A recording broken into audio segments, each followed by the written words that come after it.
Salut à tous, ici Reg. Quelques précisions avant de vous laisser écouter l'entretien. Première précision, le film de Jérémy Ferrari sort bel et bien mercredi 11 mars, donc la semaine prochaine. Il sera disponible en salle, ça s'appelle Les Cadors. On a 1 heure avec Jérémy et on a à peu près 45 minutes, si je dis pas de bêtises, avec Shanaël. Shanaël qui est actrice dans le film. Donc déjà, merci à eux d'être présents pour ce Rage Bait. Et concernant Rage Bait, maintenant, l'émission sera diffusée en vidéo sur ma chaîne YouTube. Les anciennes émissions sont dans la catégorie en direct, mais les nouvelles seront dans la catégorie vidéo classique. Si vous voulez participer au live de manière générale dans le chat et tout, ça sera uniquement sur Twitch. Donc suivez-moi sur mes réseaux pour voir les annonces de Rage Bait. Et pour le côté podcast, ça sera plus sur mon compte Rage et les Gorillas en podcast, sur Spotify, Apple, Deezer et Amazon. Ça sera sur un compte podcast Rage Bait, où il y aura que les émissions. Pour ceux qui se posaient la question, on va faire comme ça à partir de maintenant. Avant de commencer, j'aimerais vous parler d'un truc que j'utilise au quotidien depuis 2019. C'est pas une blague, c'est vrai. Quelque chose qui ne m'a jamais quitté depuis. Mon compte Revolut. Pour faire simple, en 2019, j'apprends que je vais faire Erasmus en Pologne. Et ma banque traditionnelle ne prenait pas du tout en charge les paiements à l'étranger. Je me suis renseigné et c'est là que j'ai décidé d'ouvrir un compte Revolut en ligne. Alors oui, il y a une carte virtuelle, mais aussi une carte physique. Comme ça, je pouvais partir à l'étranger sans payer quoi que ce soit de plus. Ou alors très peu par rapport aux banques traditionnelles. Vous pouvez payer en devises étrangères sans problème, facilement. C'est transparent, vous comprenez tout, c'est sans prise de tête. Même mon vieux daron, il a un compte Revolut pour ses voyages au bled. Vous pouvez tirer du cash sans problème. Alors peut-être il y aura des banques locales qui vont demander des frais, mais ça sera pas la faute de Revolut. Et vous avez accès à un taux de change hyper compétitif. Et même au quotidien, j'utilise Revolut tous les jours. Je mets entre 700 et 1000 euros sur mon compte. Sur mes tâches du quotidien, les courses, les sorties, le restaurant, comme ça j'ai un budget de côté. L'application elle est clean, tu peux voir ce que tu as dépensé, il y a des graphes, des stats et tout. C'est en temps réel, c'est trop pratique. Et encore mieux, Revolut vous offre de l'argent. Utilisez le lien dans la description, le compte épinglé pour bénéficier de 20 euros de la part de Revolut et une chance d'être tiré au sort et gagner 10 000 euros. Compte bancaire gratuit, carte bancaire gratuite. Et si vous voulez passer à la vitesse supérieure pour avoir plein de nouveaux avantages, il y a plein d'abonnements qui existent. Moi j'ai une carte métal personnalisée par exemple. Et encore, j'ai présenté l'aspect voyage parce que c'est comme ça que moi j'utilise beaucoup personnellement. Mais vous pouvez cumuler des points à utiliser justement sur des compagnies aériennes ou même avoir un compte épargne avec des intérêts dessus qui sont versés tous les jours. Oui, tous les jours. Et en plus de ça, ça vous permet de gérer votre argent et votre budget. Donc si vous voulez soutenir la chaîne et profiter de Revolut, foncez sur l'offre dans la description, elle compte épinglé pour télécharger l'application. Bonjour à tous. Bonjour.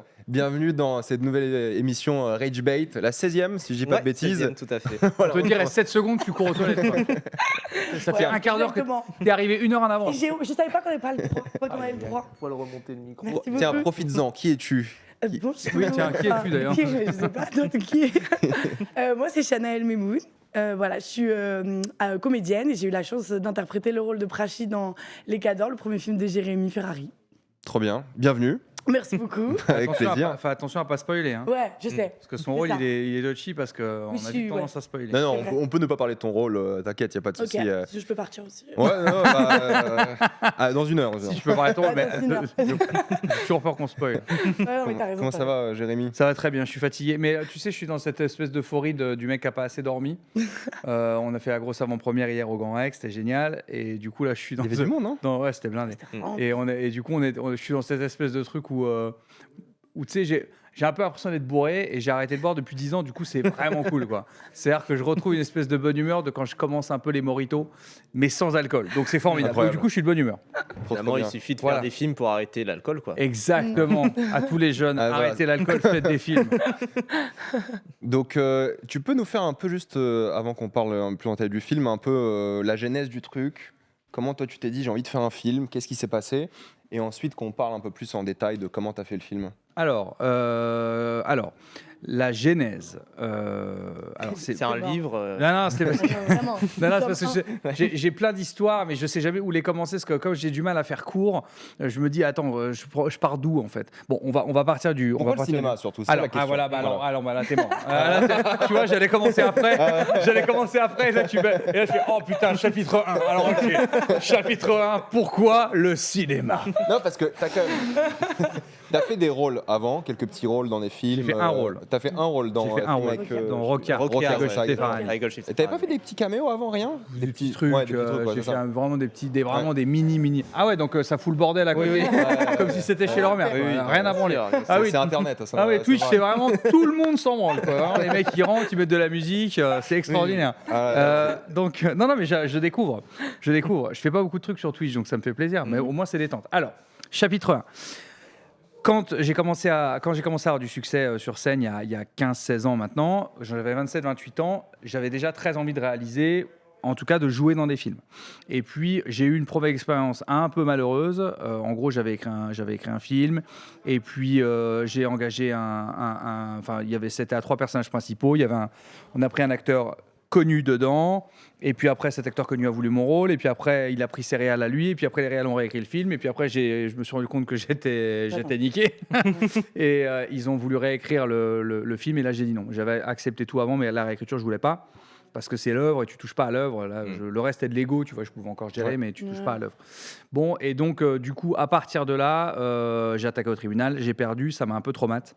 Donc j'ai eu du mal, si tu veux, à me remettre à l'écriture d'un scénario. Entre-temps, on m'a proposé des rôles, sincèrement, le cinéma m'a pas boudé, mais on me proposait des rôles dans des comédies très classiques. Non pas qu'elles étaient mauvaises, enfin il y avait des trucs très mauvais qu'on m'a proposé, mais aussi des trucs très bien qu'on m'a proposé. Mais j'avais pas envie de démarrer dans un truc trop classique, parce que je me suis dit qu'après j'allais m'enfermer. Et moi, je me suis toujours considéré comme un comédien. Comme d'ailleurs la plupart des humoristes, hein. C'est juste que des fois le cinéma bloque un peu, de moins en moins maintenant, mais voilà. Donc du coup, j'ai préféré attendre qu'on me propose un vrai truc, et Rokia est arrivé. Et donc du coup, c'est lié au film, parce que le réalisateur de Rokia s'appelle Saïd Beltibia, c'est un réalisateur du collectif Courtrage Mais. Le film était coproduit notamment par Lajli, donc film très sombre, de genre, un truc vraiment dur, quoi. Et Saïd avait très envie de réaliser une comédie.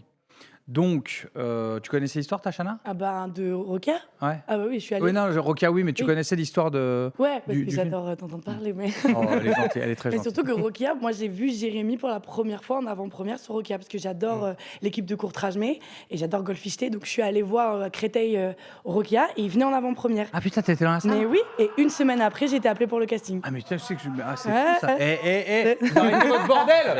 On tourne. Incroyable. Donc, toujours comme ça ici. C'est fou. Je respecte rien. Et donc, qu'est-ce que je disais? Et donc voilà. Et donc, Saïd me dit, j'aimerais bien écrire une comédie et tout. Et du coup, c'est lui qui me remet un peu le pied à l'étrier de l'écriture. Je me dis, bon, allez, vas-y, on écrit quelque chose. Et on se met à écrire. Et puis finalement, j'ai pris beaucoup de place dans l'écriture et dans l'univers du film. Et bon, petit à petit, il m'a dit, bah écoute, fais-le. On a parlé d'une choréale, puis il voulait pas. Et donc finalement, j'ai fait la réal. Mais donc, c'est un accident. Alors, c'est un accident incroyable, parce que j'ai trouvé ça extraordinaire, la réalisation, j'ai trouvé ça fou, mais à la base c'était pas une volonté, je voulais juste écrire et jouer, c'était déjà bien. Maintenant que j'ai réalisé, par contre, quand tu as commencé ça, j'en parlais avant, j'étais avec Antoine Decaune juste avant, 2 salles de ambiance dans ma même journée, et extraordinaire Antoine Decaune, et il me disait, t'as vu comme c'est addictif, tu vois, c'est ce que je dis souvent, le one man, en fait, t'as un truc, je parle pas de plaisir, je parle juste d'intensité. C'est-à-dire que dans ma carrière, j'ai eu la chance de faire plein de choses différentes. Du one sur scène, de la mise en scène, de l'écriture pour des duos, des trios, enfin tout ce qu'on veut. Il n'y a rien qui égale l'intensité du one man, d'être tout seul devant 2, 3, 4, 6, 10, 15 000 personnes. C'est incroyable. Et ben, la seule chose que j'ai éprouvée d'aussi intense dans ma vie, c'est la réalisation. Et je ne pensais pas trouver un truc aussi intense que ça. Parce que tu réalisais déjà tes spectacles, ou justement tu... Non, c'est l'implication et la créativité que te demande un spectacle. Moi, je fais des spectacles en plus qui durent 2 heures, 2 heures et demie, 3 heures, qui sont sur des sujets, c'est très documenté et tout ça. Donc du coup, l'implication que ça te demande, le stress, la fatigue, l'implication physique, l'énergie, ça te demande un tel degré de sacrifice pour arriver à ton but, en tout cas, je parle de moi, hein, c'est très propre à moi, que je ne pensais pas retrouver un truc aussi intense que ça. Et le film, et encore une fois, je ne parle pas de plaisir, parce que parfois, je peux faire une tournée, par exemple, avec Baptiste et Arnaud, mes copains, ou même faire des sketchs pour les duos impossibles, et prendre peut-être plus de plaisir, parce qu'il y a moins de pression, parce que tu es plus à la cool. Mais par contre, la satisfaction et l'intensité émotionnelle de la réalisation ou d'un one man, c'est fou. Et tu crois que cette intensité aussi, elle vient du fait aussi que tu jouais dedans? Parce que pour un premier film, tu joues dedans et tu réalises. Je crois pas. Non, parce que dans Rokia, par exemple, j'ai trouvé ça génialissime, j'ai trouvé ça extraordinaire, j'ai trouvé ça intéressant, je trouvais que c'était une bulle d'oxygène de jouer. Mais quel bonheur de juste, des fois aussi, de jouer, juste jouer. Tu sais, moi, les acteurs m'avaient dit, tous les acteurs que je connaissais m'avaient dit, les tournages, c'est un peu relou, t'attends, tu te fais un peu chier et tout. Je me suis pas fait chier. Et pourtant, je tournais dans le fin fond du 93, la nuit, l'hiver. Donc, bon, je pouvais pas regarder par la fenêtre, si tu veux, pour me faire rêver. Et j'ai adoré. Mais moi, je pouvais regarder une demi-heure un mec qui met une gélatine sur un néon dans un couloir pour rendre le couloir glauque. Je trouvais ça passionnant, quoi. Et c'était tellement reposant, entre guillemets, de n'avoir... Je mets des guillemets à tout ça parce que c'est un vrai travail, mais de n'avoir que à jouer. Donc non, je crois pas. Je pense que c'est vraiment le fait de porter le projet sur tes épaules, d'avoir des équipes dans des conditions météorologiques qui sont compliquées, avec des grosses scènes. Après, le film, j'ai mélangé l'action avec l'humour, avec des scènes d'émotion. Donc, je pense aussi que pour un premier film, c'est beaucoup. Peut-être si j'avais fait un huis clos, ça aurait été plus simple. Quoi. Ouais, et puis ton personnage, c'est quand même aussi une sorte de metteur en scène, parce que c'est lui qui organise, sans trop en révéler, le plan en soi. Donc déjà, c'est le metteur en scène de ton propre film, quoi. Oui. Donc t'as ce truc où tu t'es organisé en tant qu'acteur les événements du film et en tant que réalisateur. Oui. C'est vrai, c'est très vrai. Je me demande s'il n'y a pas des moments où tu t'es dit vraiment, tu jouais le réal en jouant l'acteur, tu vois.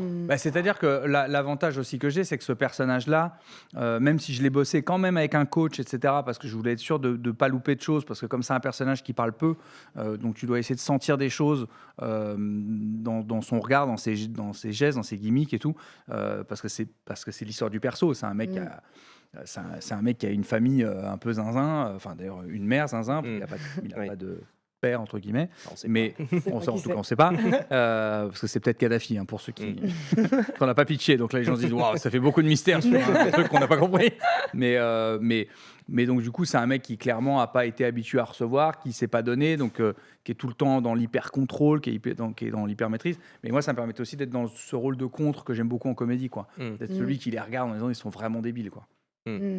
Oui, et en même temps, comme tu disais, d'un peu lead également la chose, parce que ça reste aussi ton film, donc on sait qu'on est là pour voir ton personnage, mais aussi effectivement les persos d'Éric Judor et de Laura Felpin, quoi. Oui. Après, de toute façon, moi je voulais absolument écrire une histoire qui était ancrée dans le réel. Je trouve ça très important en comédie. En tout cas dans ce que moi j'aime faire, mais que ce soit les sketchs. Tu vois, par exemple, même là en ce moment je suis en train d'écrire les Duos Impossibles 11, tous les artistes que j'ai en ligne, je dis c'est bien si c'est ancré dans le réel. Je dis toujours ancré dans le réel. Parce que même l'absurde, j'ai eu la chance d'écrire pour tout type d'humour et d'humoriste. Même quand tu fais de l'absurde, faut que ce soit ancré dans le réel. Si tu fais un sketch complètement absurde qui n'est pas ancré dans le réel, ça n'est pas drôle. Parce que l'absurde, il naît de quelque chose. Tu as une maison plus grande qu'une autre maison. Et tu vois, tu es plus grand que quelqu'un qui est plus petit. Donc en fait, si tu n'as pas ton curseur de départ, ça marche pas.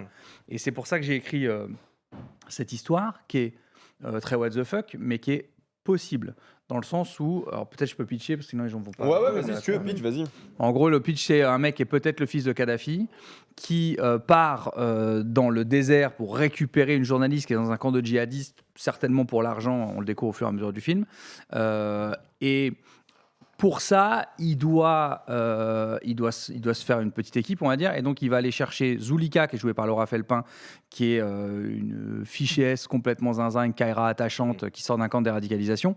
Et pour avoir une couverture, pour pouvoir partir dans le désert avec de l'argent liquide et une fichesse, ils vont aller chercher Éric Judor, qui joue Ryan, qui est un malvoyant, un peu puceau, un peu réac, qui va faire le marathon des sables, et toute cette petite équipe va partir dans le désert avec un chien à 3 pattes. Donc le pitch est quand même... Il s'appelle Tribord. Qui s'appelle Tribord, qui est très zinzin. Et en fait, l'histoire en soi, elle est possible. Parce que je suis parti du principe, je ne sais pas pourquoi avec les co-auteurs on s'est mis à parler de Kadhafi, mais j'ai aucune idée pourquoi. Il devait être dans l'actualité avec notre ami Sarkozy, je pense. Dans le chat, ils sont contents, il y a un gars qui a dit le pitch d'enculé. Voilà. Il a raison. C'est exactement ce que m'ont dit les gens pour qui devaient financer le film. On dit c'est vraiment un pitch d'enculé. Et même une interview que tu avais faite pour Brut où tu disais que tu pitchais à Éric Judor et qui disait non mais le pitch est génial. Ah bah lui, c'est le seul mec qui est capable de faire ça. Je l'ai au téléphone, je lui dis bon je te préviens, c'est un peu zinzin, c'est un mec qui est peut-être le fils de Kadhafi. Alors lui il entend Kadhafi, djihadiste, chien à 3 pattes, réactionnaire, machin, je sais pas quoi. Il a dit mais c'est extraordinaire. On n'a jamais vu ça dans une comédie française. Ah, viens, je te confirme. Parce qu'il fallait déjà avoir les couilles d'aller le présenter pour récupérer de l'argent pour le financer. Mais tu vois, l'histoire en soi, elle est possible. En fait, dans les années 80-90, Kadhafi, il est beaucoup en Europe, notamment avec notre ami Nicolas Sarkozy. Et donc, il est beaucoup là. Et on sait qu'il a un petit problème quand même de sexualité. Enfin, on sait qu'il aime beaucoup les femmes, qu'il est très axé sur les femmes. C'est l'un de ses problèmes. Hein. Et donc, on imagine qu'à ce moment-là, dans les années 80-90, il a des aventures quand il voyage. Je l'imagine différemment. Je l'imagine difficilement autrement. Donc de là, il a pu avoir une union et donc un enfant qui naît d'une de ces unions ou d'une de ces aventures. Quand on regarde en 2011, quand Kadhafi meurt, il est considéré comme l'homme le plus riche du monde. C'est les médias qui disent ça. Hein. Et on ne trouve pas son argent parce qu'apparemment, il a senti le vent tourner. La légende dit qu'il a senti le vent tourner quelques mois avant, qu'il a tout planqué. Donc de l'oseille, des tonnes d'or, enfin bon, des reliques, des tableaux, des machins, des trucs. Et à partir de 2011, il y a des chasseurs de trésors qui se mettent en route et qui vont essayer de choper l'argent de Kadhafi. Ça, c'est vrai. Jusqu'à aujourd'hui, il y a des gens qui cherchent l'argent. Ce qui fait que si un gamin est né dans les années 80-90, il a totalement l'âge, en 2011, de devenir un de ces chasseurs de trésors. Et nous, on le retrouve 10 ans après. Donc, c'est un prétexte. Mais en soi, c'est possible. C'est zinzin. ancré dans le réel. C'est ancré dans le Oui, réel. et puis tu utilises beaucoup de choses qui sont par rapport aux médias dans le film. Tu essaies de donner un côté presque documentaire au début du film avant la fameuse aventure. Les premières images sont vraies, d'ailleurs. Ouais. Toute la partie documentaire, toute la Ouais, partie bah oui, générique, ouais. c'est des vraies images. Oui, mais tu fais même des faux reportages, ce genre de choses pour Ouais, ça, oui, truc, c'est ça que je veux dire surtout. Et ça permet de lancer ton truc vers cette aventure comique dans le désert. Moi, j'ai plusieurs questions par rapport au financement. Tu as dit que c'était dur à pitcher comme genre de film, mais comment tu t'y prends? Tu dis, ok, tu avais des contacts qui pouvaient t'aider en te disant, ok, je connais telle boîte de prod qui a peut-être envie, ou tu avais déjà des gens avec lesquels tu bossais? Non, j'avais Comment déjà tu une pars prod. J'avais déjà une prod, donc j'avais déjà Iconoclast Avant, qui du était, coup. ouais, qui était avec Ok. moi parce que je les connaissais, c'est des amis à Bien moi. sûr. Ouais, Et ils avaient produit Rokia. Il Hein montait des spectacles aussi, c'est ça. Parce que moi, j'ai bossé pour Poster, Ouais. donc qui est la boîte t'as de bossé pour post-prod. Poster Ouais, donc on s'est déjà croisés. Ah, mais c'est pour ça que tu me parles depuis. Je me dis, putain, mais non, mais je te dis, quand je t'ai vu tout à l'heure, je te dis, mais je l'ai déjà vu ce Oui, mec. oui. On s'est croisés chez Poster. Oui, oui, c'est ça. Mais On s'est pendant que croisés je chez montais le Poster. film, alors. Oui, c'est ça. Ah, bah, On c'est s'est sûr. croisés, mais il y a quelques mois, effectivement. Ouais, ouais. Et d'ailleurs, Il je est sais qu'il y a- monteur aussi de. Ouais, ouais, Ouais, d'accord, je d'accord. sais qu'il y a les gens de chez Poster qui regardent cette émission. Ah bon Mais C'est pour ça que ça avance pas, les trucs. mais- On reçoit des mauvais fichiers en permanence. Mais du coup, oui, effectivement, il montait également aussi des spectacles pas mal chez Poster, dont notamment, je crois, un reportage autour de ta carrière, c'est ça? De ton dernier spectacle? En fait, ouais, on a monté chez eux, alors c'est pas eux qu'on produit, mais on a monté chez eux un documentaire qu'a fait mon meilleur ami, mon associé depuis 20 ans, qui s'appelle Comme une abeille, où je Oui. parlais un peu de mes troubles psy, etc. Et en fait, effectivement, le boss de cette boîte-là est un ami, donc je le connaissais depuis un petit moment maintenant. Il avait produit Rokia. Donc bon, c'était assez logique d'aller chercher cette équipe-là pour produire le film. Et après, non, après, si tu veux, on est allé voir. Après, il faut faire le financement du film. Nous, on avait estimé qu'il nous fallait 7,5 millions pour faire le film, ce qui était un bon budget pour un premier film, mais ce qui n'est pas énorme pour une comédie d'aventure. Hein. Ouais, ça, c'est clair. Là, je peux dire qu'il y a beaucoup qui ont vu le film, qui ont dit combien t'as fait ça? J'ai dit 7,5 millions. Hein. Là, je voyais dans les yeux, je sentais bien que ça voulait dire j'ai donné beaucoup trop d'oseille au film parce qu'on s'est pris la tête. Mais par exemple, on a eu des trucs extraordinaires. Par exemple, le marathon des sables. Il y a une séquence marathon des sables dans le film. On a eu le vrai marathon des sables. Ok. Ce que vous avez vu à l'écran, c'est le vrai marathon des sables parce qu'on a envoyé le scénar en fait, on prévoit nos dates de tournage au Maroc. Après, je reviens au financement, hein, mais Ouais, d'accord. c'est parce que c'est intéressant parce que Non, mais fais des c'est- tunnels, t'as le droit. c'est des- Fais des tunnels ici. Surtout, tu peux Non, mais parce qu'en plus, j'aime bien les remercier parce que c'est ouf ce qu'ils ont fait, parce que c'est une vraie production value que j'ai pas dû sortir du budget du film parce que de toute façon, je ne l'avais pas. Et donc, je voulais une grosse séquence marathon des sables avec donc beaucoup de coureurs, etc. Et en fait, on commence à prévoir nos plans de tournage, nos saisons je dis n'importe quoi, nos dates de tournage. Et on n'avait toujours pas trouvé la solution du marathon des sables. Donc on s'est dit, bon, on va acheter 5 tentes, on va les refaire, je sais pas comment, on va prendre des figurants, mais bon, c'était un peu bancal l'histoire. Et en fait, on s'aperçoit que le vrai marathon des sables tourne en même temps que nous au Maroc. Je dis, on tente, quoi. Oui. Donc, on les a appelés. Le gars, c'est ce genre de gars qui s'en fout, quoi. Qui dit, c'est quoi? Ouais, oui, je connais, il est marrant, mais c'est Ferrari. Ouais. Je sais pas, envoyez-moi le scénar. Je dis, bon, ça part pas bien. Un gars c'est un peu dur comme ça. On lui envoie le scénario, il nous rappelle, il fait mais c'est très drôle ça, hein. C'est très marrant. Hein. On s'est beaucoup barré. Hein. Et du coup visio, il me dit vous avez besoin de quoi? Je dis bah un peu détente. Bon tu sais j'osais pas trop y aller. Et il me dit bah je vous donne tout. Je dis mais c'est-à-dire, il me dit vous tournez où vous voulez, quand vous voulez. J'ai mis les joggers parce qu'il y avait 200 marathoniens, tu vois. Bon on va les C'est des vrais dans le film, du coup. Ouais. Ah ouais, on va leur demander. Ils ont envoyé 200 autorisations de tournage. Les 200 ont dit oui. Donc toute la partie marathon des sables, alors, on a quand même quelques figurants pour 2-3 points. Ouais, tu vois, bien sûr. pour 2-3 points. Mais 99% des gens que vous voyez au marathon des sables, c'est des vrais marathoniens. Et même la séquence où il y a Eric Judor qui est sur l'estrade en train de raconter n'importe quoi, eh ben, les gens qui sont là, c'est des vrais Ah, c'est marathoniens. marrant. Donc du coup, c'est hyper drôle parce que même les réactions, parce que moi, j'ai fait exprès, on leur a rien dit du film. Il y a une séquence pour les gens s'ils vont voir le film, une séquence où Eric Judor il est sur une estrade et il raconte n'importe quoi juste avant le marathon des sables. Et donc on n'avait rien dit aux marathoniens. On les a fait venir et dit qu'est-ce qu'on fait? Je dis bah réagissez normalement à ce que vous allez entendre, comme vous réagisseriez dans la vie. Et comme je voulais des gars qui le regardent en disant mais qu'est-ce que c'est que ce taré, bah, du coup on leur a rien dit et ils ont réagi comme ça. Oui, Et donc Ensuite, le financement, voilà. Ensuite, on est allé voir. On allait chercher de l'argent un peu partout, les plateformes, les chaînes, etc., comme font tout le monde. Hein. Et Moi, puis, tu t'es dit, j'ai envie que ce soit un film de streaming. non, mais j'étais prêt à le faire si jamais je trouvais pas l'argent. Normal, logique. Parce- Parce que quand même, ton film, je te coupe, pardon, mais tu l'as filmé en scope aussi. Tu avais une ambition de faire un vrai Ouais. film de cinéma avant tout, Ouais. pas juste de faire une comédie comme on en voit beaucoup dans des décors à Paris ou un truc comme ça et puis basta. Tu as vraiment envie de dire, ok, je vais ramener une équipe, je vais faire un vrai truc. Même en termes de photos, c'est assez léché aussi. On sent qu'il y a une petite patte Ouais, j'ai aussi trouvé. dans chaque. J'ai plan. vraiment, en fait, je vais vous dire la vérité, j'ai senti, déjà merci, parce que ça me fait plaisir que vous disiez ça, parce que je te cache pas que ça fait vraiment plaisir de l'entendre. On ne le remarque pas, donc ça fait plaisir de l'entendre. Enfin, nous, on a l'habitude de voir aussi des comédies. Oui, oui. Et voilà. Ouais. Donc, ça fait plaisir de voir un truc qui sort déjà de Paris, premièrement, Ouais. physiquement, et ensuite, juste le format scope, ça donne un format Mais cinématographique. en fait, si tu veux, tu sais, moi je suis arrivé avec beaucoup de naïveté dans le cinéma. C'est-à-dire que je me suis assis, j'ai voulu comprendre ce que c'était que la réalisation.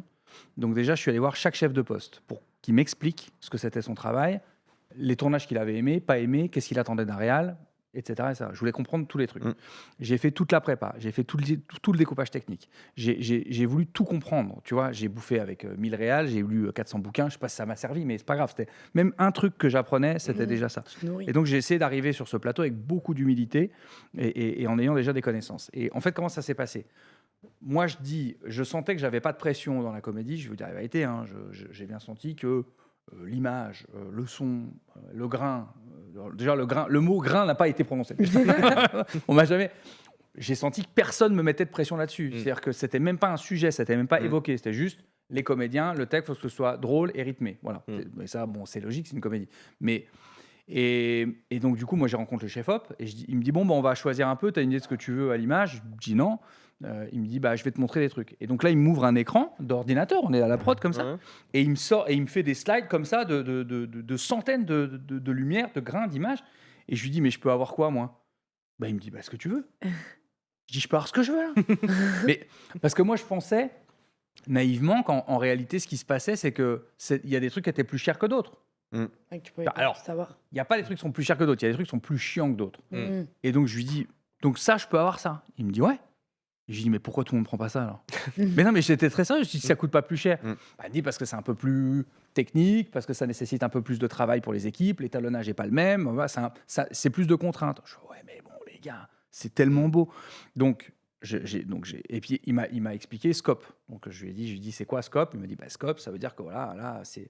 Donc il me dit c'est un peu de contrainte, mais par contre les gens quand ils sont au ciné, quand ils ont un écran qui fait toute la salle, ils prennent vraiment dans la gueule parce qu'il n'y a pas de perte de qualité quoi. De gauche à droite, Ouais. c'est la même qualité. Surtout pour expliquer peut-être aussi aux gens qui écoutent, la majorité des salles de cinéma, l'écran, la projection, elle est en scope quoi. Ouais. Donc c'est tout l'écran qui est diffusé au même moment quoi. Donc il n'y a pas de perte ou Si comme vous ça. êtes chez T'as vous, pas une c'est image avec comme- les bancs noirs. Ouais. C'est ça. T'as pas une image comme ça qu'on t'a étiré pour faire semblant quoi. Et donc j'ai dit on filme en scope. Il a rigolé, il m'a dit ok. Il me dit mais c'est un peu technique. J'ai dit on va y arriver. Enfin on n'est pas débiles tu vois. Et après c'est la même chose pour tout. Tu vois par exemple le montage. Moi je suis allé chercher Stéphane Pereira parce que c'est le monteur de Astérix Mission Cléopâtre. J'avais un autre monteur avant que je n'ai pas gardé parce qu'il a commencé à me dire je dis c'est avec toi que je traite. Oui, avec moi. Alors de temps en temps, tu verras, c'est Enguerrand, j'invente des prénoms. Enguerrand, de temps en temps, c'est Maxime. J'y mets c'est-à-dire, parce qu'on a toujours plusieurs films en montage, donc j'ai dit, oula. Et j'ai dit non, moi je veux pas être un film de commande, donc je suis allé chercher Stéphane Pereira, monteur de Astérix Mission Cléopâtre, parce que c'est un monteur qui a énormément d'expérience, qui a un certain âge et qui sait construire un film. Et j'ai pas besoin de folie. La folie, je l'amène moi. J'ai besoin de quelqu'un qui m'assure des piliers, tu vois, de montage. C'est trop important, surtout le montage en comédie. Mais c'est trop ultra important. Le rythme. important. Ouais. Le mix, par exemple, je suis allé chercher Vincent Arnardi, qui est le mixeur de Amélie Poulain. Parce que, par exemple, le film Amélie Poulain, moi, c'est surtout le son qui m'a marqué. Parce que tu vois, quand tu te bats dans la rue, t'entends des. Je sais pas, le mix est tellement dingue. Tu vois, pour la musique, c'est pareil. Je sentais que j'avais pas de pression sur la musique. Moi, je suis allé chercher Chinese Man, qui est un groupe de musique électronique qui a fait danser la moitié de la planète depuis 25 ans, que j'adore. Et je suis allé les chercher au scénar aussi, tu vois. J'ai pas eu un oui tout de suite. Ça a été un mois de discussion pour les avoir. Et après, je les ai. Donc, la moitié des sons que tu entends dans le film, c'est des tubes de Chinese Man. L'autre moitié, c'est Chinese Man qui a co-composé avec un compositeur de musique de film, Matteo Lacuccioli, pour arriver. Et même la composition de la musique, j'étais là tous les jours. Tu vois, il n'y a pas. Des fois, ils faisaient même venir par exemple un guitariste pour faire juste sur ta scène avec Laura, une scène d'émotion. Il y a juste un petit arpège de guitare. Ouais. On a fait venir un guitariste, un ouf pour venir faire ça. Il est resté 1 heure. Je suis venu juste pour l'heure. Tu vois, en fait, tu dois donner envie aux gens de payer pour venir voir le film. Sinon, ils restent chez eux. Si tu leur donnes pas si le voir au cinéma ne leur apporte rien, ils restent chez eux. Là, si tu le vois chez toi, tu vas peut-être te marrer. Mais par contre, tu vas vraiment perdre l'expérience. Parce que le film, il est calibré pour le cinéma. Et je pense que ça aide aussi à l'efficacité du film. Je pense que tu perds pas. Puis les comédies, de toute façon, il faut être en salle, quoi. Les comédies, moi je dis toujours, les comédies, les films d'horreur, c'est peut-être les trucs les plus sympas à voir en salle. Là, c'est sûr que quand tu es au milieu de 200-300 personnes, 400 personnes et que ça... Ça Tu vois, rigole. ça rigole. C'est incroyable. Hier, on était au Vraiment. Grand Rex, c'est Trop bien de cool, voir les quoi. réactions. T'as les gens qui tapent des mains, enfin, que ça applaudit quand la blague, elle est. Enfin, c'est trop bien. Mais comment, au stade véritablement vraiment de l'écriture, comment est-ce que tu te dis l'image, elle va ressembler à ça, etc. Est-ce que tu avais déjà l'idée de à quoi ressemblait le film direct dès le début de l'écriture, etc. Ou alors est-ce que tu as tâtonné un petit peu pour trouver? Non, j'avais vraiment les images. C'est l'un des exercices que m'ont fait faire les producteurs. Parce que donc comme j'avais vachement peur de réaliser, au début, j'ai paniqué. J'ai dit non. J'étais vraiment un enfant qu'on veut emmener, qu'on veut De pousser du force. plongeoir. Non. Et l'un des producteurs m'a dit OK, prends ton scénar. Bon, il me dit ouvre, mets ton doigt sur une scène, décris-la moi. Et j'étais en mode fleuve. J'avais tout, les images, les décors, les costumes, je savais exactement. Et je décrivais déjà les plans. Je dis là, il faudra faire attention, il faudra faire un gros plan pour avoir cette expression-là. Là, il faudra revenir sur lui, machin. Et d'ailleurs, le tout premier scénario que j'avais écrit, celui qu'on m'a volé, même si la justice n'est pas d'accord avec ça. Tu vas prendre un procès, attention. En live en plus. Ok, à l'année, moi, tu sais, c'est pas grave. Tu verras, tu vas sur le chemin, tu sais. Tu verras ce que c'est. Et donc, je ne savais pas comment on écrivait un scénario. Et donc, du coup, moi, j'avais écrit toute la description des plans. Et je me rappelle, j'étais allé toquer avec mon premier scénar à la porte de, je sais pas, c'était UGC, Pâté, je sais pas où j'étais allé, j'avais 25, 26 ans, tu vois. Et le mec a ouvert le truc et il m'a dit, mais c'est quoi? Et j'avais décrit tous les plans. Et pour moi, ça me semblait logique comme tu faisais un film. Donc je disais, la caméra, là, elle pivote, elle avance, alors avec des termes techniques que je connaissais pas. Donc j'ai mis avance, recul, côté droit. C'était un match de foot, quoi. La description. Mais j'avais fait une description, tu vois. Donc j'avais déjà quand même vraiment l'image dans la tête, les plans, etc. Vous n'avez pas un peu storyboardé du coup? Quelques trucs Pas trop. Pas trop, ouais. Pas trop, franchement. Je sais juste qu'ils avaient fait un prédécoupage technique en me disant on va te le décrire, ça va prendre une matinée, ça a pris 3 jours et demi. Ok. Parce que je voulais tout refaire. En fait, je voulais vraiment tout refaire. Mais j'ai été vraiment bien soutenu, tu vois. Il y a un truc, par exemple, que j'aurais eu beaucoup de mal à faire si j'avais été tout seul. Et c'est pour ça que je peux remercier notamment David Crespin, Antoine Marteau aussi, mais David Crespin et Juliette, la script, parce que... Bon, tu sais, tu as des moments où tu n'as pas le temps de faire ce que tu t'avais prévu, surtout qu'on tournait beaucoup dans le désert. Donc, le désert, c'est simple. 5h du matin, soleil, 17h, fin de soleil. Donc, tu ne rattrapes pas avec des lampes. Tu peux rattraper, tu peux gratter 20 minutes, mais à un moment donné, la lumière du désert, tu ne peux pas, tu vois, tu testes pas le désert. Donc, tu t'adaptes au désert plus que tu peux adapter le désert à toi. Tu n'avais pas le logiciel comme dans Dune? C'est quoi? Ils ont un logiciel où ils voient à quelle heure sera le soleil avec les ombres et tout. Si. Et tu l'avais ça? C'est mon chef-op qui l'avait. Ah, il l'avait? Trop bien, trop bien. Il m'a montré, j'ai rien compris. Il y a un truc de tireur d'élite. J'ai des copains qui étaient tireurs d'élite et ils ont exactement le même logiciel. Avec l'humidité, le vent. Tu lui as dit, tu sais que tu peux aussi tuer les gens avec ce logiciel. Et qu'est-ce que je disais? Merde, je me suis désert, lumière. Mais t'avais pas beaucoup de temps pour 5h, 17h. Ouais. ce que tu Ouais, mais voulais. je sais pas, je racontais un... Ah oui, non, oui, pour dire oui, pardon. Et donc, des fois, il y a des sets que j'arrivais pas à garder dans le timing. Donc, tu as des moments où on te dit, tu as prévu 6, 7 sets et tu as le temps d'en faire 3 ou 4. Et par exemple, là où David était très fort et m'a vraiment sauvé la vie plein de fois, c'est qu'il me disait, OK, c'est quoi qui compte pour toi? Comment tu vois la scène dans ta tête? Je disais, moi, ce qu'il me faut vraiment, c'est ça, ce truc-là, ça. Et lui, il refondait tout ce qui était prévu et il recréait un nouveau découpage technique en 10 minutes.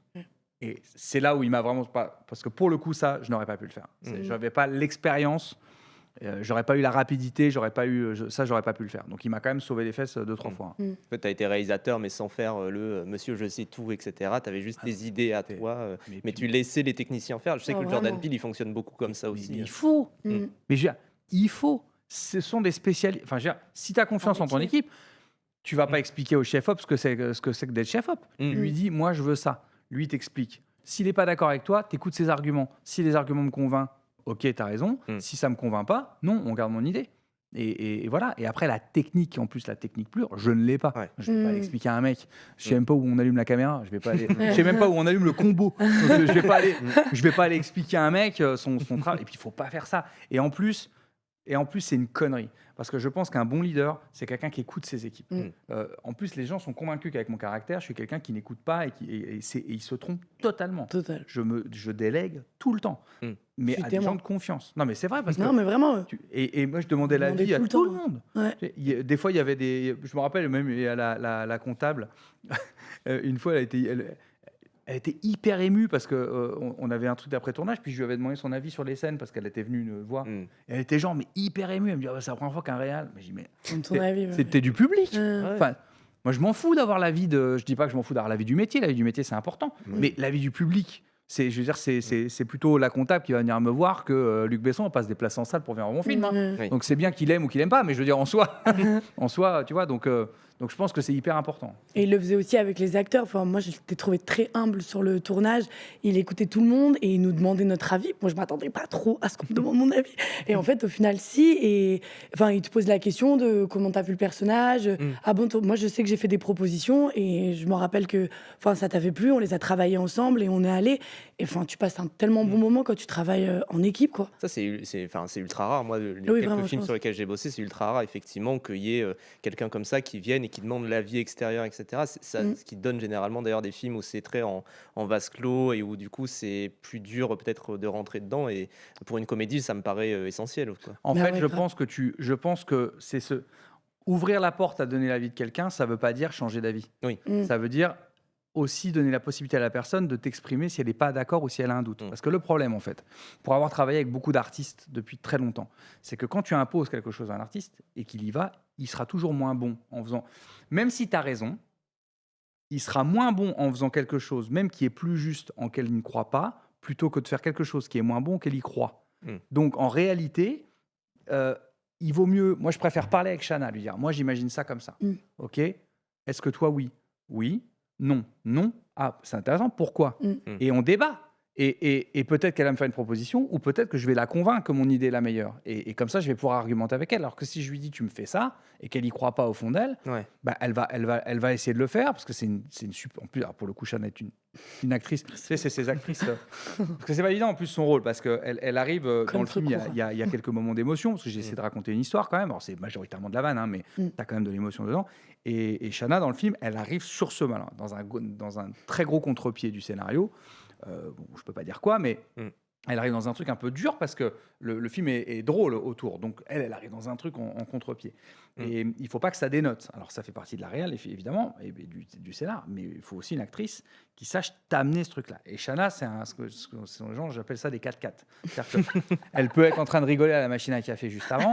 Hein, en train de se marrer. Alors, il n'y a pas de machine à café en l'occurrence, parce qu'on était au milieu du Sahara, mais plus des bouteilles d'eau. Les gourdes. Mais des gourdes. Il n'y avait pas de plastique, Et Chana, elle est capable, tu dis action, elle est plaf, avec une émotion et une intensité, et elle peut te le refaire 45 fois. Il y a zéro problème. Avec la même intensité, c'est assez dingue. Mais donc, il faut aller chercher ce qu'elle a au fond d'elle. Et ça, c'est primordial. Et même dans l'écriture, tu vois, quand moi j'écris avec des artistes, des fois, je suis pas d'accord avec la vanne. Je trouve qu'elle est moins drôle que, par exemple, celle que moi j'avais imaginée. Peut-être que j'ai tort, mais imaginons que j'ai raison. Il sera moins drôle en disant ma vanne que la sienne s'il est plus convaincu de la sienne. Mais parce que c'est vrai que c'est assez compliqué en plus. Tourner un film, c'est tourner des scènes dans les heures. Est-ce que toi, par exemple, tu savais tout le reste du film, en fait, et Non. du coup, quand est-ce que tu intervenais? Non, tu savais juste la scène. Bah, j'avais lu le scénario et on avait beaucoup travaillé avec Jérémy. C'était trop bien. Et c'est aussi pour ça, je pense, que j'ai eu je comprenais en fait ce qu'il me disait. Parce qu'on avait travaillé le personnage ensemble. Et puis, j'avais lu aussi une première version. Enfin, ça avait été un peu retouché. Mais j'avais relu après. Mais non, moi, j'arrive. Et en plus, ce qui était compliqué, c'est qu'on tournait pas dans l'ordre. Oui. Et donc, c'est vrai que c'était difficile d'arriver et de faire des scènes émotions tout de suite, mais c'était super intense et meilleure formation de ma vie, ever. Parce que va te retenir de rigoler quand il y a Éric Judor en total impro, des fois à certains moments, et toi, t'es dans l'émotion et tout, franchement, meilleure Oui, parce qu'il y a formation. une scène où on mélange Ah vraiment ouais. l'humour et tout ça, et c'est vrai que c'était dur pour elle parce qu'elle devait être en prom dog pendant que lui il disait n'importe Il quoi. était dans la voiture, non, c'est... Ouais, non, mais c'est trop bien, trop bonne Ça se formation. ressent dans le film que vous êtes éclaté quand même en le faisant. Ouais. Ça se voit qu'il y a une bonne alchimie entre les acteurs sur le tournage. Ça se ressent vraiment que c'était un film de potes aussi. Bah, on s'est amusé, Alors Eric et Laura m'ont un peu reproché, à juste titre. J'étais très focus quand même. J'étais très focus et puis j'avais un peu peur, tu vois. Donc normal. putain, j'ai regardé mon téléphone, je suis en trop détente. C'est génial les émissions. Je vais faire que des émissions Oui, Twitch, ouais, quoi. non. Ah, mais tu peux décrocher. Tu peux mettre en parleur, c'est ta mère. Oh là. Un petit vocal. Non mais merde, je sais plus ce qu'on disait. Eric et Laura t'ont reproché. Oui, ils m'ont reproché. Parce que, bon, j'étais quand même très focus, tu vois. Puis c'est vrai que je fais de l'humour tous les jours, du matin au soir, depuis 15 ans, tu vois. Donc, tu sais, des fois, quand je relis la chronique d'un de mes humoristes à 22h30, bon, tu sais, je suis plus en train de faire. Tu sais, je fais, ok, c'est pas drôle. Donc, j'ai pris un peu le pli de dire ça, c'est drôle, ça, c'est pas drôle, ça, c'est drôle. C'est un peu des formations professionnelles parce que fallait vite. Et du coup, comme j'étais hyper concentré, hyper focus sur le film, des fois j'allais voir Eric, je faisais, c'est très drôle. Alors lui, il avait fait une impro de 10 minutes et je faisais, c'est très drôle ça. C'est hilarant ça. Tu me le refais ça? C'est hilarant. Antoine, c'est ok? Action, hilarant. Un jour, Eric, il me dit, est-ce qu'un jour tu vas venir me le dire en riant? Vraiment, pendant un mois, tu vas faire la gueule. Mais, tu vois, et j'ai vraiment quand même dû faire un effort parce que je sentais que des fois, ça pouvait leur faire perdre un peu confiance, quoi. Donc, je me suis dit bon, allez, il faut que je fasse un petit effort, il faut que je me détende un peu et que parce qu'en plus, moi, je joue avec eux. Oui, tu jouais, c'est Donc, ça donc, il fallait que je reste un peu dans la vanne avec eux. Et tu faisais combien de scènes en général? T'es le genre de mec qui en faisait beaucoup ou au feeling? Parce que c'est de dur prise. à deux prises, ouais, pardon. Alors, d'après moi, j'en faisais pas assez. Ok. D'après Eric et Laura, j'en faisais beaucoup trop.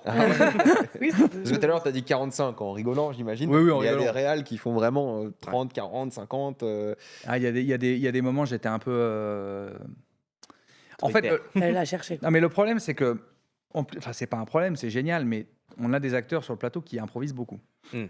Et c'est très, très drôle. Donc, déjà, il faut dissocier est-ce que c'est drôle là sur le moment, dans le cadre du tournage? Est-ce que c'est drôle dans le film? Et si c'est drôle dans le film, est-ce que tu arrives à le mettre dans le film? Tu vois, parce que là, tu vois, je suis en train de sortir des bêtisiers. Je sais qu'il y a des gens qui vont me dire ah bon, on l'a pas vu ça dans le film. Non, parce que je ne pouvais pas le mettre. Parce qu'il faut l'amener quand même le truc. Tu vois, sinon c'est pas. Et donc il y a plein de moments, par exemple, où j'avais plein d'impro, mais tu vois, j'étais avec ma script, je disais mais on arrive à le mettre ça dans le film? Elle me disait tu vois. Et donc je prévoyais un peu ça quand même. Parce que j'ai l'habitude de monter de faire des sketchs avec des humoristes pour des programmes de télévision où il y a de l'impro. Et je me suis retrouvé tellement de fois dans des rushs où je disais, bah ouais, l'impro elle est cool, mais en fait, elle marche pas, quoi. Et donc, du coup, des fois, je refaisais des prises, c'était pour être sûr d'avoir ma base, en fait. Parce que la base, c'est quand même le plus important, quoi. Et après, dessus, alors ce qui était génial, c'est que du coup, j'avais des bases qui étaient chouettes. Et dessus, je pouvais aller rechercher de l'impro, quoi. Parce que vas-y. Non, mais parce que aussi tu disais que toi tu faisais des spectacles plutôt de 3 heures, 3h30. C'est assez inhabituel, j'ai l'impression, pour beaucoup du stand-up. Ah, je l'ai pas vu. Même pour moi, jamais ça. Même moi, au bout de 2 heures, je faisais, oh, il est vraiment trop long. Ce truc. Mais pourtant, le film il dure à peu près 1h30. Est-ce que tu as été tenté de faire plus long, d'aller encore plus loin dans les vannes? Alors, c'est marrant parce que c'est une question qu'on m'a posée en avant-première. Est-ce qu'on t'a censuré? Parce qu'on savait, alors on savait, moi je l'ai appris il y a quelques semaines, il y a quelques mois, mais donc en dessous d'une 40, tu as plus de séances. Et donc il y a plein de gens qui ont dit, bah, attends, il a toujours fait des spectacles de 2h15, 2h30, 3h. C'est sûr, on lui a dit de faire moins pour les séances. C'est le rythme comédie aussi. C'est rare d'avoir des comédies de plus de 2 heures. Quoi. Mais 1h40 déjà, c'est rare. Hein. Ah ouais? Ouais. Bon, donc j'avais une espèce de premier montage, je dis plus bout à bout parce que mon monteur à chaque fois il fait arrête de dire bout à bout. Donc, bon, on avait un super bout à bout, génial, un bout à bout, les amis, incroyable, de 2h20. Et du coup, donc ça c'était le premier truc. Alors putain, ça c'était dur parce que tous les réals m'avaient dit. J'ai plein de copains réels, tu vois, qui ont été gentils, comme ils savent que je suis un peu zinzin, que je m'angoisse vachement et tout. Il m'a dit bon, tu te mets pas la tête à l'envers pour sur le premier montage que tu vas voir. Oui. C'est assez traumatisant pour tous les réals. Je dis ok. Tout le monde me l'avait dit. Alors je suis arrivé, je dis à mon monteur, parce que bon, pour que les gens comprennent, pendant qu'on tourne, on envoie les images à Paris et lui il commence à faire un bout à bout génial. Hein. Le bout à bout, je le reprécise. Et donc toi, tu as fini ton tournage et puis tu arrives et tu vois ton super bout à bout. Ton ours, c'est ça? Ouais, on ne dit pas ça. Ça Déjà, ouais, j'ai dit ours la première fois, il allait mourir bout à bout, il supporte pas. Là, C'est souvent théâtre, on dit souvent. ouais. Souvent beaucoup plus théâtre. Et donc tout le monde m'avait dit, je te Ouais. préviens, c'est un peu traumatisant. Et j'arrive, je dis au monteur, bon, je sais que c'est un peu traumatisant, mais ça va, je suis prêt. Après, de rien du tout. J'ai vu 20 minutes, j'ai cru que ma vie s'écroulait. J'ai regardé toute l'heure et demie, et c'est loin, 1h30, je regardais plus l'image, j'étais comme ça. Au son, ça me décevait. C'est-à-dire que j'étais dans un état, il a mis pause, je suis resté 20 minutes sans parler comme ça. Et lui me fait, ça va? Et j'arrivais pas à parler dessus. Je faisais, ça va. Non, parce que j'avais pleuré en fait. Donc je faisais, arrive, à 2 secondes. Ça va. Et le soir, j'avais invité l'équipe technique à manger. Très mauvaise idée. Le soir, arrivé chez moi, j'ai ouvert un mec, c'était la famille Adams. Comme ça, ça va pas du tout. Ça va pas du tout.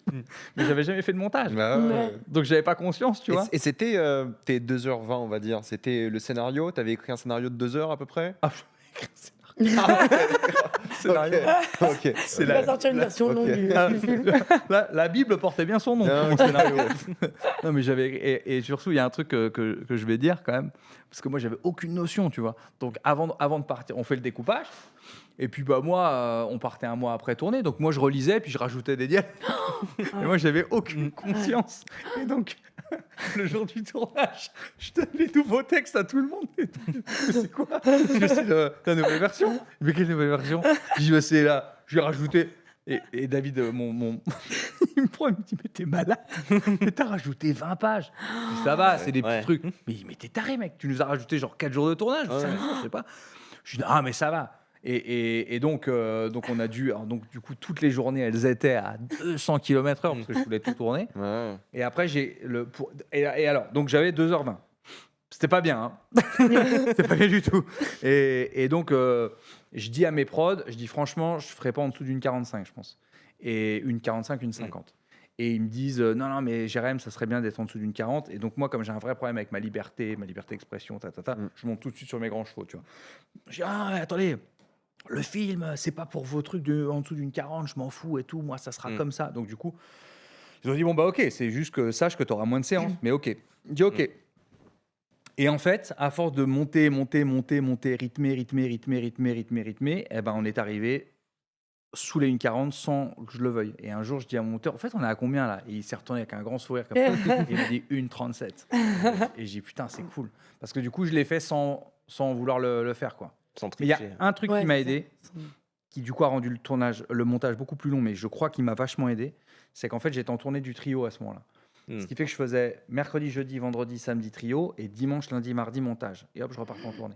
Alors c'était Et fatigant. t'étais avec le Ouais. monteur tout le temps, tu m'avais dit au téléphone. Tout le temps. Ouais. Et ça a duré longtemps. Hein. Très longtemps, presque 9 mois. Mm. Parce C'est que beaucoup hein, pour un film. Ouais. C'est beaucoup. c'est énorme. Ouais. J'ai eu des producteurs très sympas qui m'ont laissé. Et non seulement ça m'a permis, à chaque fois que je revenais en montage, du coup j'étais frais parce que j'avais fait 4 jours autre chose. Alors j'ai fait ça juste pendant le temps du trio. Et après j'ai remonté vraiment septembre, octobre, sûr. novembre, décembre. Mm. Et moi j'ai voulu garder mon monteur jusqu'au bout. Parce que c'est pareil. Je dis, bon ben voilà, donc Stéphane, tu l'auras jusqu'à telle date. Après tu passes à la composition de la musique. Mais attendez, j'ai pas mon monteur pendant la musique et pendant le mix et pendant la post-synchro. Bah non. Je dis, il dit, tu sais, ça se fait pas trop, c'est un peu cher et tout, machin. Et j'ai appelé les prods, j'ai dit, les gars, moi, je veux mon monteur jusqu'à la fin. Comment tu peux monter un film correctement quand t'as pas ta musique, t'as pas ta post-synchro, t'as pas... Je dis, mais c'est pas possible, tu vois.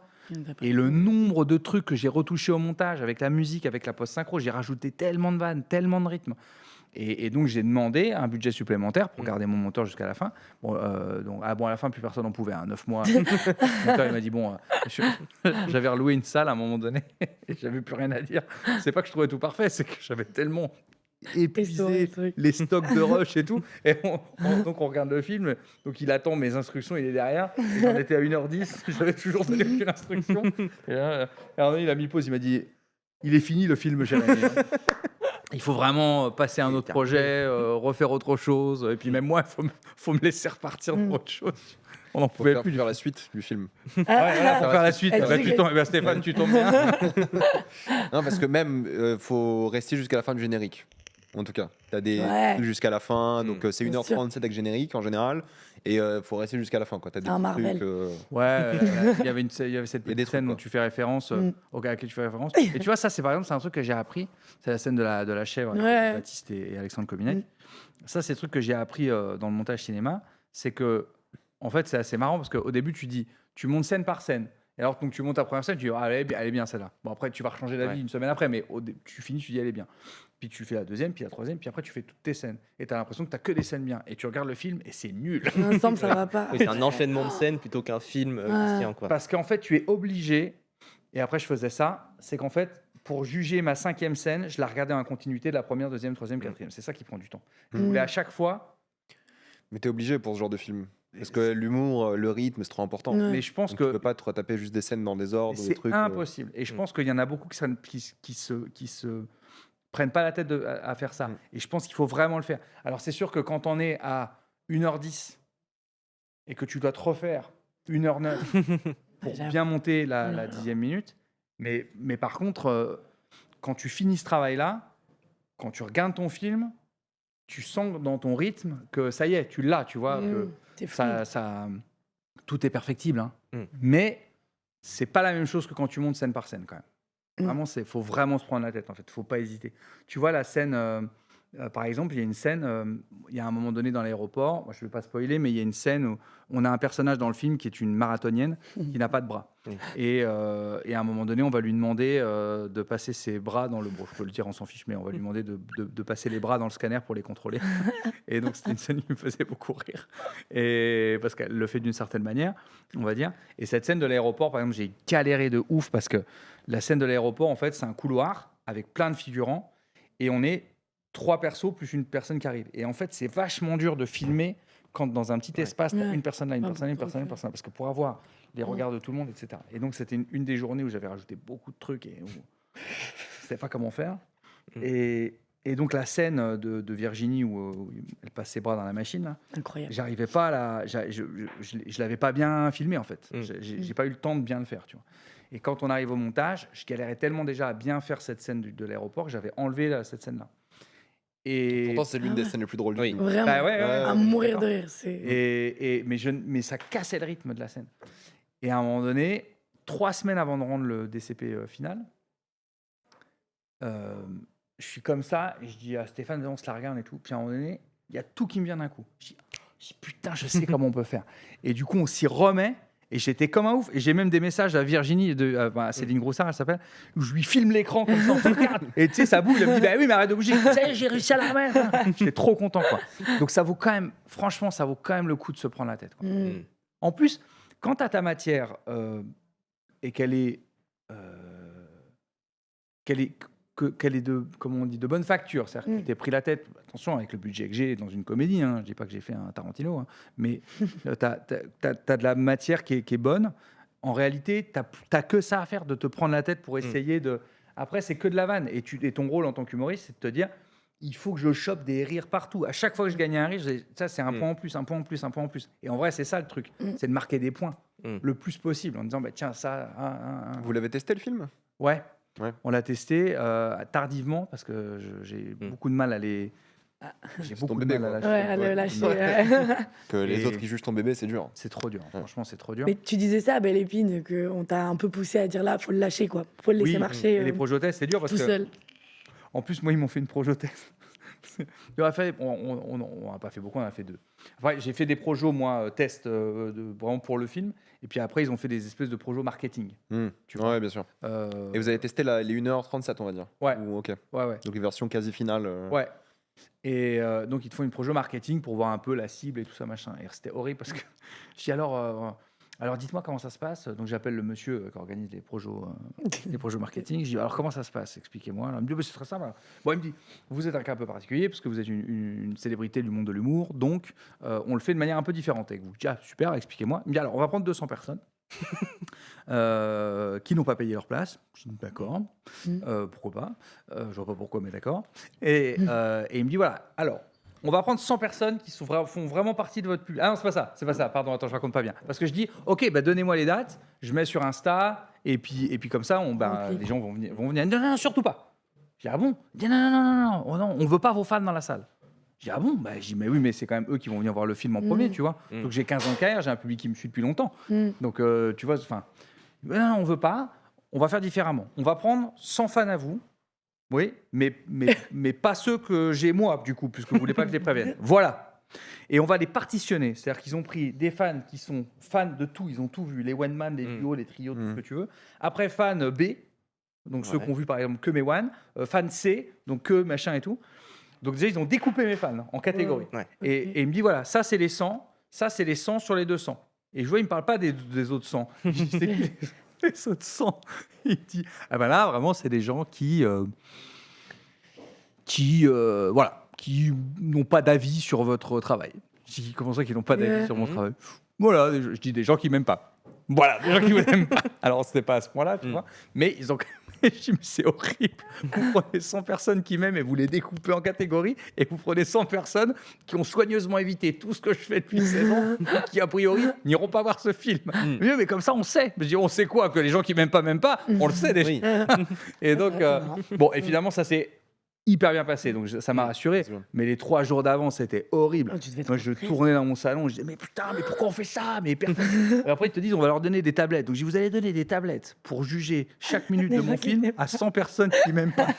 Et après, vous allez m'imprimer leur compte rendu et vous allez me l'envoyer. Et je dis, c'est horrible. Personne fait ça. Tu vois, j'ai Twitter pour ça. Je veux dire, je sais ce que c'est. C'est par des gens, tu vois.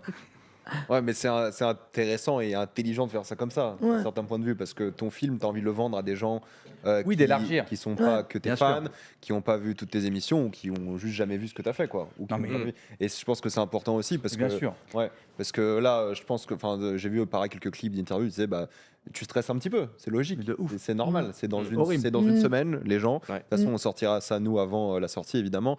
C'est normal de stresser un peu. Et pour toi, tu veux que ce soit un succès, c'est normal, c'est logique. Pour toi, ça serait quoi un succès pour ce film? Je peux pas te dire le chiffre. Je ne parle pas de chiffres, moi, de manière générale. Mais qu'est-ce que tu dois ressortir? Non, mais pardon, je voulais pas parler de chiffres. Je voulais vraiment en termes de succès de toi, tu dis, ok, j'ai accompli ça.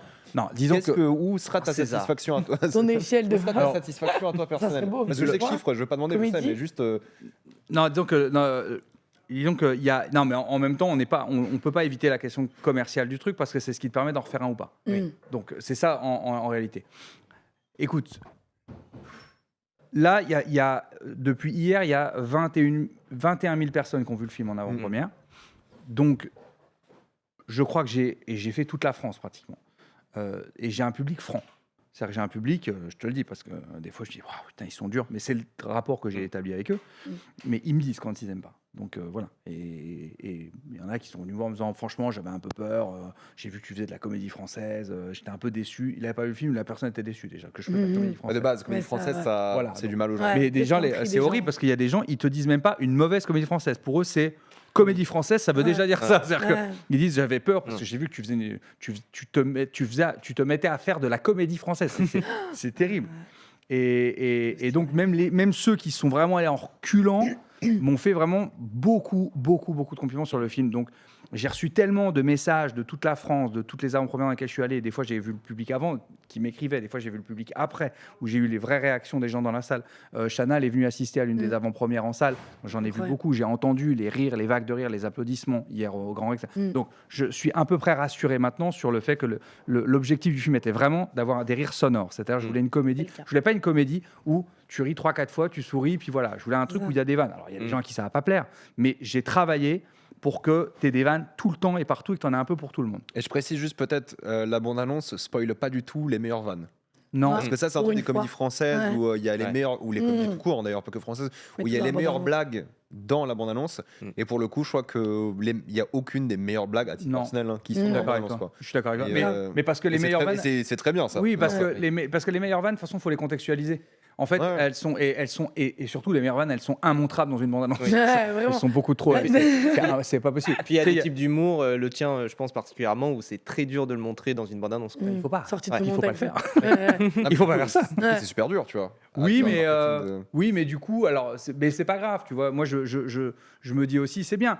La bande-annonce, elle est quand même fidèle à ce qu'on voit dans le film. Oui, Elle est moins, elle est peut-être un peu plus populaire dans le sens où les vannes un peu plus trash, un peu plus humour noir, je les ai pas mises, mais pas parce que je voulais pas les mettre, parce qu'elles se contextualisent. Ouais, un Tu contexte. peux pas sortir une des vannes que je fais et la mettre dedans comme ça, Ouais. parce qu'en fait, ça va. Il y a des gens du coup qui vont se dire, ah non, c'est pas mon humour, alors qu'en vrai, s'ils le voient dans le film, ils vont se marrer parce qu'ils seront emportés dans le truc. Donc voilà, j'ai choisi de faire une bande-annonce.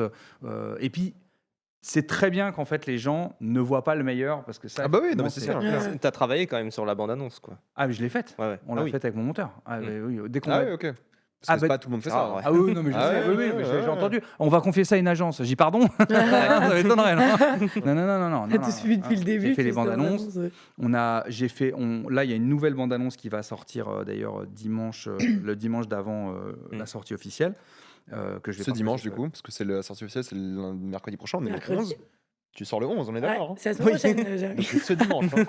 Ah, parce que Ça va vite. Ah, putain. il Je sort suis mercredi perdue dans prochain. toute la pas de France, stress. dans le jet lag. Waouh. Donc c'est ce dimanche, la nouvelle bande-annonce. Mercredi prochain, c'est demain. Oui, pardon, si tu veux, pardon. Oui, Wow, ouais, ouais, non, il a ouais. fait, oui, La oui. semaine prochaine. Ouais. Ah, C'est putain. dans Une semaine. C'est ce dimanche. Putain, ça Dans sort dans une une semaine. Dans 8 jours. J'ai un petit coup de chaud. Bon, alors, donc, voilà, donc dimanche. Donc, j'ai fait 2 bandes annonces. J'ai fait des bandes annonces personnages aussi. J'ai créé des bandes annonces personnages que je vais donner à Eric et à Laura. Tu vois, vraiment axés sur leur humour. Et j'ai voulu faire ça moi-même, bien sûr. Même les 60 secondes qui sont dans le cinéma, parce qu'il y a plein de bandes annonces différentes. Tu as les 60 secondes pour le cinéma. Donc, la 60 secondes, c'est une 90 secondes. C'est à peu près la même que la 90 secondes, mais en 60 secondes. C'est vraiment Avec 30 vraiment secondes. la en moins. partie la plus nulle de l'interview. C'est vraiment ça que j'explique les bandes annonces. Le film est mieux que ce passage.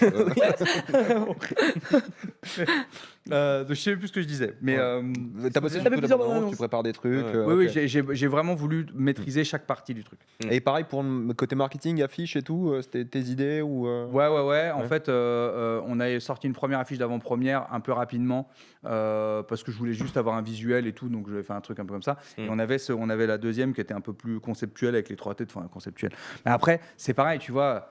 Qu'est-ce que tu veux raconter? C'est une affiche avec le pitch Ouais. que j'ai. Qu'est-ce que tu veux que je mette sur la c'est page? dur. Ouais, c'est difficile. C'est pour ça que on- même, enfin, je sais que le titre il a un petit peu changé aussi. Ouais. Qu'est-ce qui a expliqué tous ces changements-là? Mais tout, parce qu'en fait, en fait, le pitch, il est tellement zinzin. Soit tu fais une affiche très classique, c'est-à-dire comme on fait tous, c'est-à-dire tu mets sur l'affiche, tu mets tous les personnages en rond comme ça. Ouais, Tu vois, Les grappes de raisin. voilà, et on m'a proposé ça. J'ai dit non. Donc en fait, je préfère une affiche qui peut-être raconte pas forcément le film, ça raconte quand même un peu, mais au moins je me sers. Alors tu sais, pareil, il y a des gens qui m'ont dit ah ben c'est très comédie française, c'est jaune et bleu. Bah oui, mais c'est le désert. Ouais.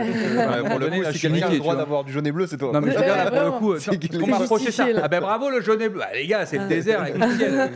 Là pour le coup, pardon, je peux rien faire. Bon, j'ai mis les 3 têtes parce que je trouvais que c'était assez rigolo. Le chien qui lèche la tête de Ouais, Ryan, qui est beau. ça me faisait marrer d'avoir le chien sur l'affiche. Et puis le camion de glace, qu'il y a un petit côté Eternal Sunshine. Esthétiquement, je trouve qu'un camion de glace dans un désert, c'est joli. Donc voilà. Donc je trouvais que ça faisait le job. On a les 3 personnages, on a un peu l'ambiance, on a un peu l'univers, il y a un petit truc marrant. Voilà. Je peux pas raconter l'histoire du film sur cette affiche, c'est impossible. Oui. Et après les cadors, j'ai Mais ça tellement donne la bonne vibe. Tu sens que c'est comédie d'aventure, quoi. voilà, avec l'affiche. au moins il y a ça. Ouais. Après, je dis pas qu'il n'y avait pas mieux à trouver, hein, Ouais, mais après, voilà, après faut c'est une affiche sortir de le film comédie, aussi. tu vois. Voilà, sortir le film. Mm. Et après le titre, j'ai tellement galéré. Ouais. Et au début, le film s'appelait L'or de Kadhafi. Après, j'ai dit, je peux pas appeler ça L'or de Kadhafi. Tu vois, on a l'impression que c'est un truc sur Kadhafi et tout. Un les gens- documentaire. Ouais, un ouais. docu. Donc où est j'ai le- changé. Après, j'avais appelé ça ODK, hors de Kadhafi. Nul, on comprend rien. Après, je l'avais Tribord, appelé ouais. Tribord. J'ai dit, ouais, c'est le nom du chien. Mais non, mais ça ne veut rien dire. Donc j'ai cherché. Puis à un moment donné, et j'aimais bien le titre Les Rois du désert, mais qui est déjà pris du coup. En fait, j'aimais bien le côté ironique d'une équipe. Donc j'ai cherché des mots. Et Kador en marocain, ça veut dire celui qui peut tout faire. Et donc, je sais pas, j'ai commencé à me dire, tiens, les Cadors, c'est marrant, le mot est marrant et tout. Il y a un film qui s'appelle déjà Les Cadors, Ouais. sorti il y a 3-4 Ouais. ans, mais bon. Avec Grégoire Luding. Ouais, mais moi, j'ai dit, bon, ouais, écoute. Ouais. Et puis j'ai dit, mais bon, on n'a pas l'aventure, on n'a pas la quête. J'ai dit, ah, bah, moi, si je l'écris avec le K de Kadhafi Kadhafi, et l'or de l'or. Et en fait, la typo, je sais pas, bah, à un moment donné, j'ai dit, bon, bah voilà, ça c'est cool. À l'oral, on a un truc, à l'écrit, on a autre chose. et je trouvais que ça faisait bien le job. Voilà. Encore une fois, je dis pas qu'on n'aurait pas pu trouver un meilleur titre, hein, mais en tout cas, ça faisait le job. Ça a attiré la curiosité, on dit tiens, pourquoi c'est écrit comme ça, puis après quand on voit le film, on comprend, ou pas d'ailleurs, parce qu'il y a des gens qui ont vu le film qui n'ont toujours pas compris. Ah ouais? En plus, les trios, genre les cadors, quoi. Non, franchement. Écoute, ça fait 1 heure, on va pas te prendre plus de temps. Je me suis bien amusé avec vous. Ah, mais juste, moi j'ai envie de savoir, là c'est bon, t'es Ah oui, j'ai pas contaminé. répondu au succès en plus. Non, non, mais justement, c'est ma Ah oui, c'est question, vrai. c'est que t'es contaminé par cette envie de faire réel. des films, quoi. T'as envie d'en faire plein.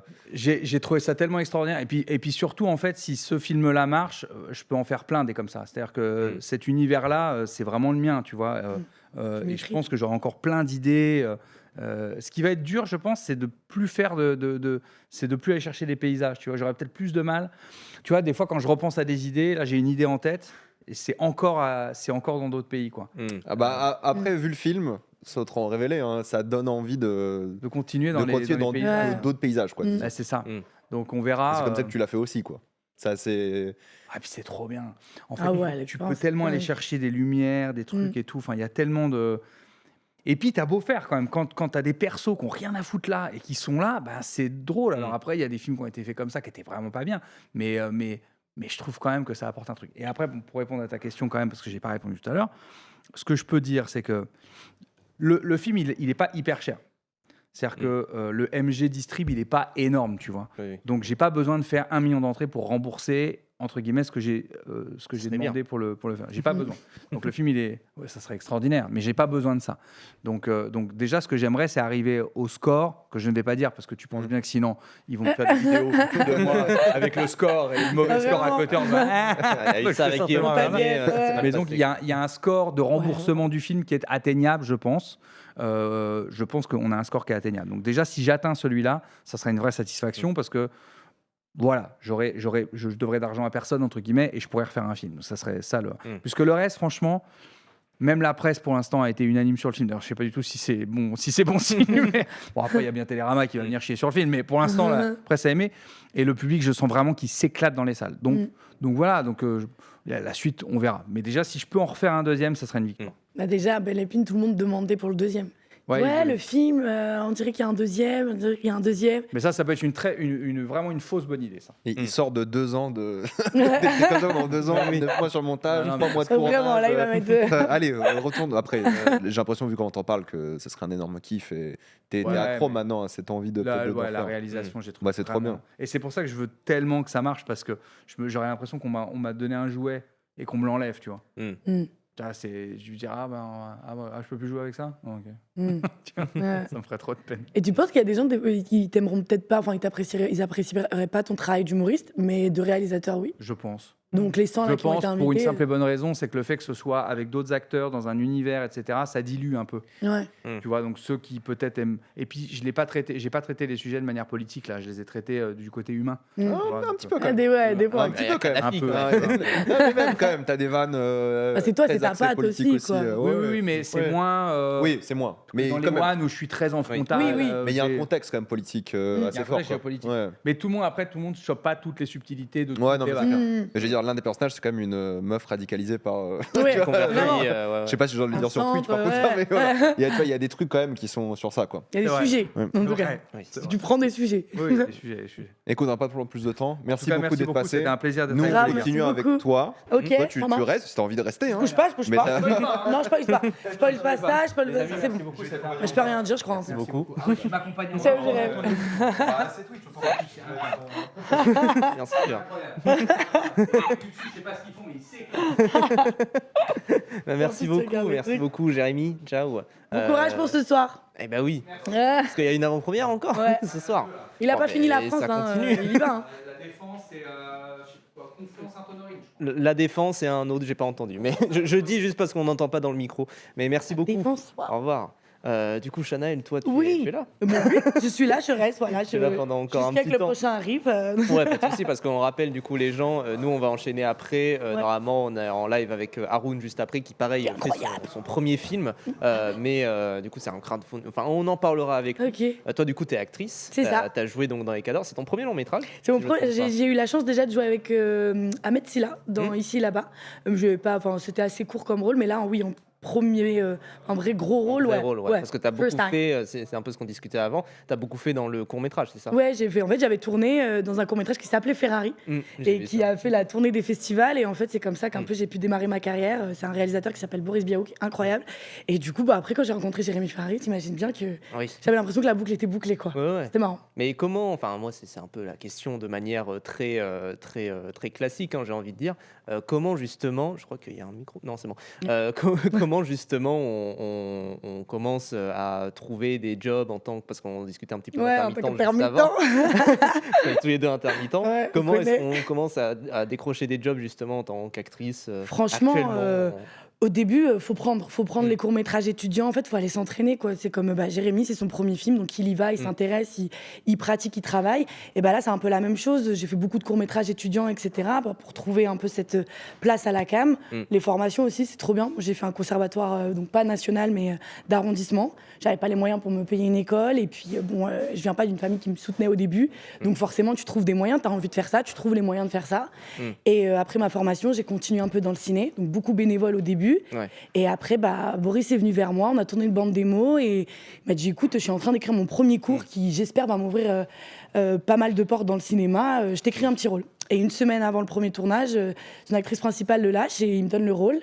Et en fait, première expérience de dingue. En 2 jours, en plus, tu dois tout rentrer parce que c'est autofinancé, vous connaissez. Ouais. Donc, Les il a courts-métrages vendu comme tout ça. chez lui, ses meubles, ses machins. Et c'était une super expérience et j'ai kiffé. Et après, on a fait le tour des festivals et en fait, tu rencontres après. Tu serres des C'était quand mains. ça, pardon? Ça, on l'avait tourné en 2020, il est sorti en 2022 parce qu'il y a eu le Covid, etc. Et après, lui aussi, ça lui a ouvert des portes. Et après, tu fais la tournée des festoches, donc tu rencontres plein d'acteurs, tu rencontres plein de réalisateurs qui débutent aussi, donc c'est trop bien. Et là où je suis contente, c'était son premier court-métrage à Boris et c'est le premier film de Jérémy aussi. Donc c'est cool de vivre On la a dit que première des aventure. premiers. Ouais, c'est trop bien. Et c'est aussi ma première fois en gros rôle et c'était aussi la première fois dans le cours. Et en fait, c'est trop bien de vivre cette expérience de première fois ensemble. C'est tellement enrichissant, c'est trop bien. T'es là pour apprendre, quoi. Et t'apprends Ouais. tellement. Parce que vous apprenez un peu tous ensemble, quoi. Ouais, C'est ça, dans c'est le ça. milieu du court-métrage, vraiment, moi, pour avoir été vite fait un petit peu dans ce milieu-là, vous apprenez un petit peu tous ensemble C'est ça, à ouais. tenter des choses. Enfin, ça revient à ce qu'on disait avec Jérémy, c'est-à-dire d'apprendre un petit peu comme ça, etc. Ça, c'est Exactement, sur le tas, comme on dit. En vrai, meilleure Tout à fait. formation. Ever. Trop cool. Et tu peux expliquer, je sais pas si vous avez parlé de quoi en attendant, mais juste Comment, un peu L'intermittent. percer, l'intermittence, comment faut tourner garder. un petit peu à droite à gauche. la difficulté d'intermittence. On en a parlé un peu, mais tu peux expliquer comment tu es arrivé sur ce film Ouais. en détail et voilà comment ça s'est passé de manière générale. Bien sûr. J'avais fait un atelier casting. Donc en fait, c'est des ateliers où tu rencontres des directeurs de casting qui sont sur des projets actuels ou en tout cas qui ont fait des gros projets avant. Et chaque jour, tu as une nouvelle scène à travailler et tu Ça rencontres c'est un directeur de casting. disponible pour tout le monde, on est d'accord. Exactement. Tu peux être financé par l'AFDAS. On avait sorti des nouvelles lois, mais aussi par Pôle emploi spectacle quand tu es intermittent. Et donc tu y vas et pendant 11 jours, on te bute, on te donne des scènes, tu apprends, le lendemain, tu dois être prêt. Donc en fait, ça te met à l'aise face à la caméra. Parce qu'en vrai, nous, je trouve que les comédiens en France, on a ce truc-là.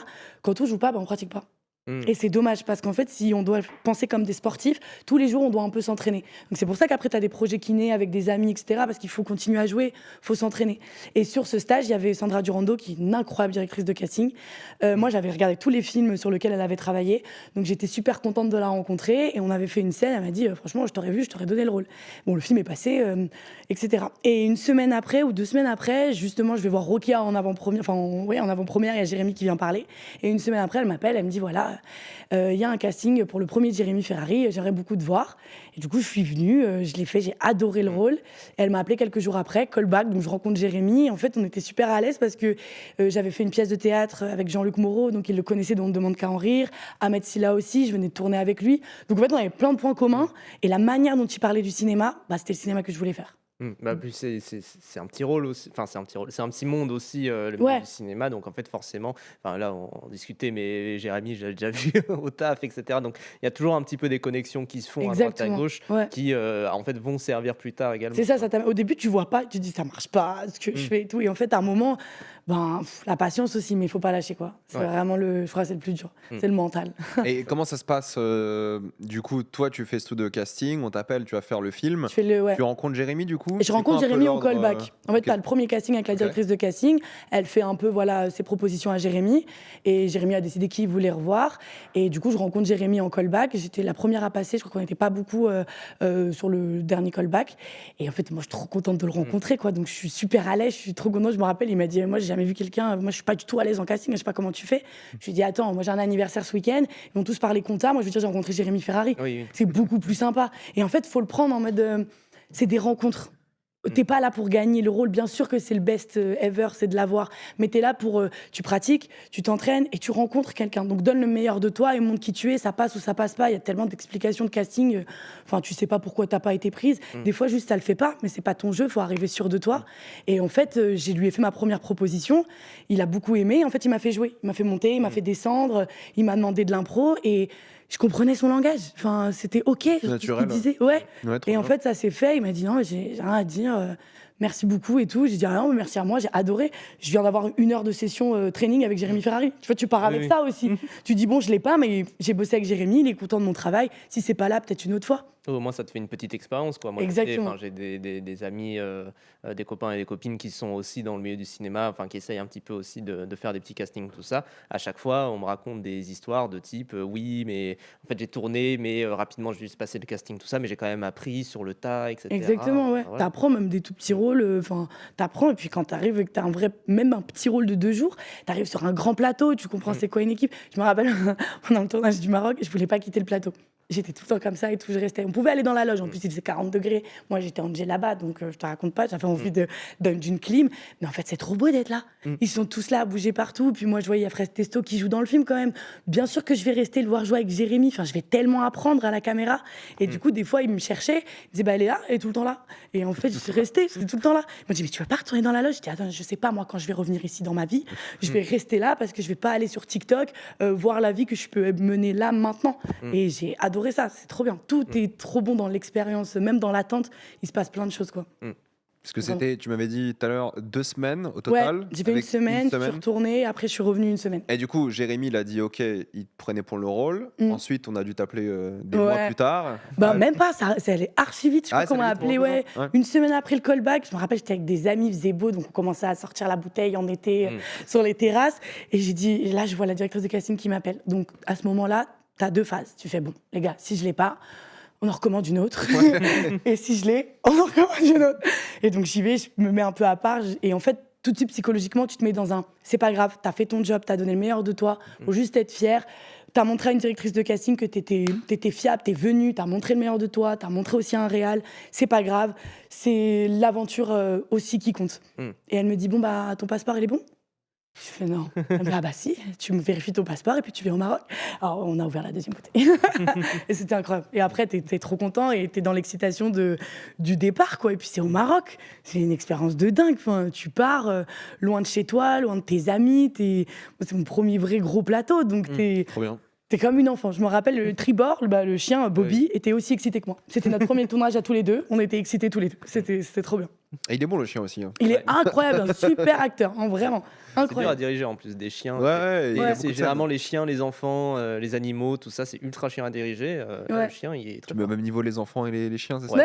Mais c'est antispécifique. il y a moins de loi, je crois, pour les chiens que Mais les enfants. ouais, en termes de. Est-ce que c'était ton premier gros plateau en extérieur? Ouais, ouais. Ouais, donc Ouais. ça allait, pas trop stressé? Ah si. Surtout la grosse scène que j'ai avec Ouais. Laura. Le matin, je me rappelle la maquilleuse, qui me disait ça va, je dis ça va. Ça va. Je faisais des tours dans le désert. On était vraiment dans le Ouais. désert, donc je pouvais grave m'imprégner. J'étais Ouais. là. Après, j'ai travaillé avec une coach qui s'appelle Ariane Achard, qui est incroyable, et elle m'a fait des sessions un peu d'hypnose.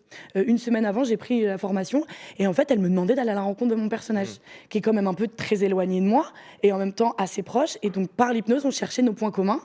Et c'était dingue, c'était tout un voyage où je la rencontrais, je lui parlais, et sortie de là, j'avais trouvé mon personnage. Et après, j'ai retravaillé avec Jérémy, je lui ai fait quelques propositions, c'est très bien entendu sur les propositions, et j'avais tellement hâte de lui donner vie. Et je crois que le jour le plus dur, c'était de quitter. C'était de quitter le costume, c'était de quitter ce personnage. Sortir du perso, Ouais, quoi, ouais. grave. J'étais trop triste. Et en même temps, elle est là, elle est toujours là. J'aime trop.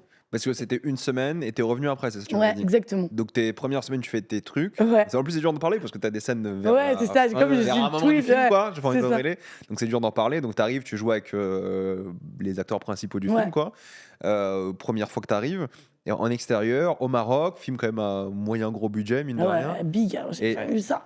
Et tu fais toute la semaine. Et après, c'est ça, ils t'ont. Après, je rentre en France et après, je reviens parce que, comme tu sais, il a pas tourné dans l'ordre. À quelques semaines Je crois d'écart. qu'il y avait ou- 10 jours, ouais, 10, 10 jours, ah oui, ouais, donc, ok, 10 ok. ou 2 semaines. Ok. J'ai plus envie de te dire de bêtises, mais je crois 2 semaines. Donc après, tu Donc rentres. c'était le même mois, qu'on va dire. Ouais, par contre, c'était le même mois. Mm. Tu rentres, tu débriefes à tous tes potes, t'es comme une malade. Ouais. Tu fais, ah, c'est dingue, les gars! Regardez, Et j'ai en des fait, selfies avec. Ouais, c'est ça, vraiment.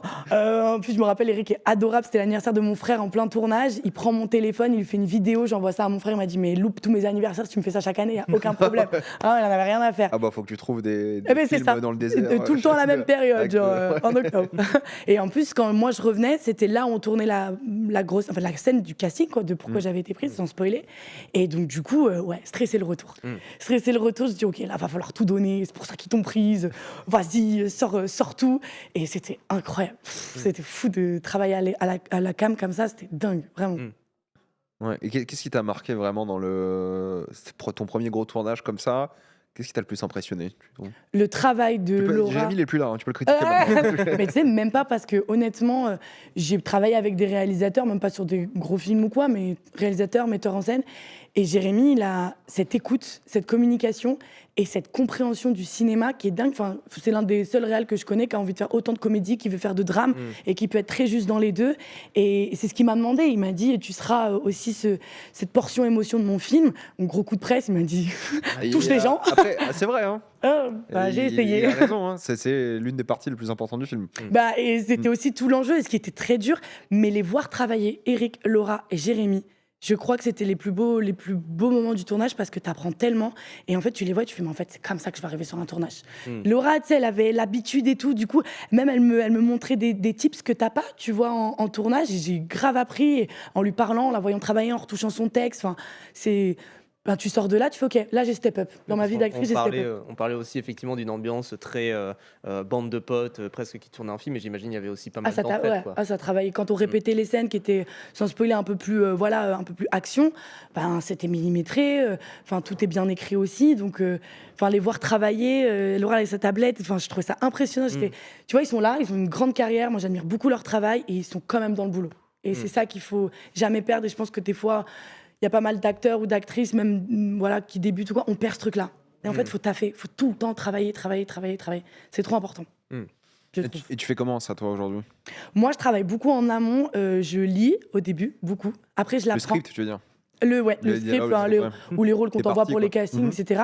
Et puis après, tu t'inventes la vie autour, sans non plus, parce que quand t'arrives en casting, des fois, t'as rien, t'as 4 phrases. Ouais. Et faut pas partir trop loin, parce que si t'es parti à l'opposé du personnage, le réal, il comprend pas, tu t'es trompé. Mais faut arriver avec quelque chose qui est un peu de toi et un peu de l'histoire. Et du coup, pour faire ce bon mélange, faut le travailler. C'est comme les pancakes. En vrai, c'est difficile, les pancakes à faire. Si tu mélanges pas bien, c'est vrai, moi, j'ai jamais réussi à faire des pancakes. Et si tu mélanges pas bien et si tu trouves pas ce mélange, donc qui vient du travail, je trouve que tu loupes un truc et tu touches pas quelque chose qui vient de notre métier, le travail, quoi. Et là, même si c'est une comédie ou quoi, faut bosser. C'est pas inné. Est-ce que, sans trop en dire effectivement sur le personnage, est-ce que tu avais des références d'autres personnages desquels tu as pu t'inspirer ou qui t'ont été donnés même par Jérémy ou un truc du genre? Non, il m'avait pas trop donné d'inspi, justement, je pense, pour pas me... Ouais, exactement. En fait, quand il m'a parlé du personnage, j'ai pensé aux actrices que j'aime beaucoup et que je regarde. Oulaya Mamra, qui est de la même génération que moi. Moi, c'est quelqu'un qui me touche énormément au cinéma. Et je suis allée chercher dans ces émotions-là qui me touchent. Et je me suis dit, OK, maintenant, si je dois le ramener à moi, si c'était un peu mon histoire, qu'est-ce que j'aimerais montrer de moi, qu'est-ce que j'aimerais raconter? Et après, tu travailles avec ça. De puiser vraiment plus en toi que dans des références. C'est ça. Quoi. Mais tu sais aussi, si je puise en moi, je sais ce qui me touche. Et si le travail, par exemple, d'Oulaya dans Divine me touche, qu'est-ce qui m'a touché? Qu'est-ce que moi j'ai envie de ramener qui va me toucher quand je vais le faire? Et je pense qu'on l'a bien réussi parce que je sais qu'on a été très touchés de la faire cette scène. C'était un très beau moment, vraiment. Trop bien. C'est incroyable. Trop bien. Bravo à toi, surtout. Bah, merci beaucoup, Non, mais- ouais, je suis contente en vrai. Parce que Et- quand tu vois ta tête sur le Grand Rex comme ça et qu'il y a encore 2 ans, tu galères, tu Ouais. fais qu'est-ce qui s'est passé? Ah, parce que c'était hier, du coup, l'avant-première au Grand Rex. Ouais. C'était la plus grande, j'imagine, qu'il devait faire, hein, Ouais. Jérémy. Oui, Ouais. c'est une des plus grandes salles Ouais, d'Europe. ouais. Bon. Mais je sais Ouais. pas à quel point il y avait la salle complète ou pas. Complet. Enfin, parce que tout était complet. Enfin, Tout était ouvert, je veux dire. Oui, Complet, moi quand je ouvert. regardais la scène, le dernier balcon Parce que était parfois, peut-être tu sais, le il- dernier rang, quoi, était pas Ouais. complet, mais du dernier balcon. Ouais, parce qu'ils Ouais. ouvrent pas tout parfois. C'est pour Ouais, ça que bah, je me demande peut-être, si alors. tout était ouvert. Ouais. Ouais, là, bah, Parce que ouais, le complet, dernier j'en doute balcon pas, hein, aussi mais, était. Ouais, et en plus, il y a plein de monde, donc tu sais qu'il y a plein d'humoristes qui t'ont vu dedans. Ah, il y a plein de- mais c'était dingue. Je me rappelle quand je suis déjà montée sur la scène, je disais, oh mon Dieu, on y va là Ouais. maintenant. Et je regardais un petit peu des fois, et en fait, les premiers rangs, je voyais que des gens que je suis, dont j'admire le travail. Et t'es là, t'es, ah, ok, et l'air naturel. Et c'est trop bien comme C'était ça. ta première, du coup, avant-première. Ouais, Ouais. première avant bien. première. Ouais, ça va, Grand officielle. Rex. Oui, ça Franchement, ouais, vraiment, tous mes potes, je me dis ça, tranquille, même. Ça vaut les années de galère. Je dis, ouais, en vrai, ça vaut les années de galère. Et ça, vous avez fini. Toi, t'as fini quand? Il y a un an déjà à peu près Ouais, non, j'ai fini en fin octobre. Fin octobre 2024. Ah, 2024, ouais, un an et demi. Ouais. Mm. Ouais. Donc il y a une attente quand même Ah aussi ouais, de se dire ouais. mais à quoi, parce que c'est vrai que tu disais que tu jouais un petit peu au théâtre aussi, Oui, c'est ça? oui, dans des comédies aussi. Voilà, Ouais. bah, au théâtre, on a un petit peu cette vision de, on sait déjà ce que donne notre rôle, quoi. Ouais. Alors que là, tu dois attendre, te dire, ça se trouve, je vais être un peu ça se trouve, je vais être coupé au montage. C'est ce que je me suis Déjà. dit, hein, je dis vraie Ouais. actrice, coupe au montage. Sur les 2h20 là, t'as failli passer. Hein. Franchement, il y a moyen.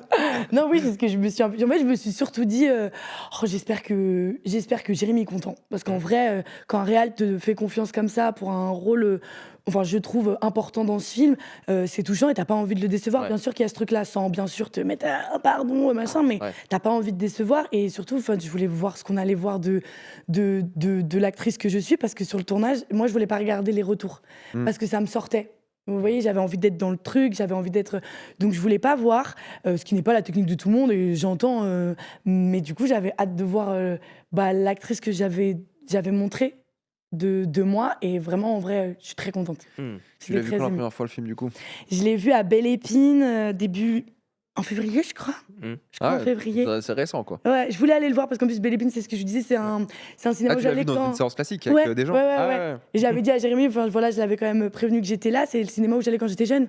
Donc aller là-bas et voir ta tête, et c'était trop bien. Et puis après, il a dit aux gens que j'étais dans la salle, et puis t'as tout le monde qui se retourne. Et moi, j'étais tellement, j'étais merci beaucoup. Je savais pas trop. Et c'était trop touchant. T'as des super retours des gens qui ont vu le film, quoi. Et non, c'était trop bien. Et j'étais Ça contente de rigolait le bien voir dans la une fois. Ouais. Il y avait de bonnes Oh, réactions. ça rigolait de fou. Mais même hier, hein, ça applaudissait, ça rigolait. C'est trop bien d'être dans une salle aussi vivante. Ah, parce que du coup, tu regardais le film hier aussi hein? Ouais. Tu Avec vois, ma maman qui me serrait la main comme ça. Elle y croyait pas. À chaque fois que t'étais à l'écran, elle te. Oui, c'est ça. Elle est trop bien. Elle me disait, c'est bientôt toi. Je dis, maman, regarde le film. Elle a découvert aussi le film? Oui, Ce jour-là et toute ma Ouais. famille découvrait. Ok. Moi, je viens pas d'une famille qui. On fait pas du cinéma Bien chez sûr. moi. Donc, il a fallu longtemps leur prouver. Et puis maintenant, ils payent leur place. Hein. Ils sont à 50 devant. Ils viennent. Et en vrai, c'est Trop bien, un. trop bien. T'es content, ils te soutiennent. Même quand toi, t'as envie d'abandonner, c'est eux qui viennent me chercher chez moi. En me disant, maintenant, t'as fait tout ça, tu continues. Donc, c'est marrant. D'après, t'amènes les gens avec toi, quoi. Et puis, tous mes amis qui sont là depuis le début, qui sont venus te voir dans des caves, dans des projections. Ouais, parce que des fois, tu joues dans des. Oui. Tu fais tout et n'importe quoi. Ils étaient là depuis les premiers cours de théâtre, les spectacles. Puis au théâtre, tu payes souvent pour jouer. Ouais, dans exactement. beaucoup de trucs, donc, Au c'est- chapeau, enfin, tu vois, des Ouais, trucs c'est comme compliqué, ça. ouais.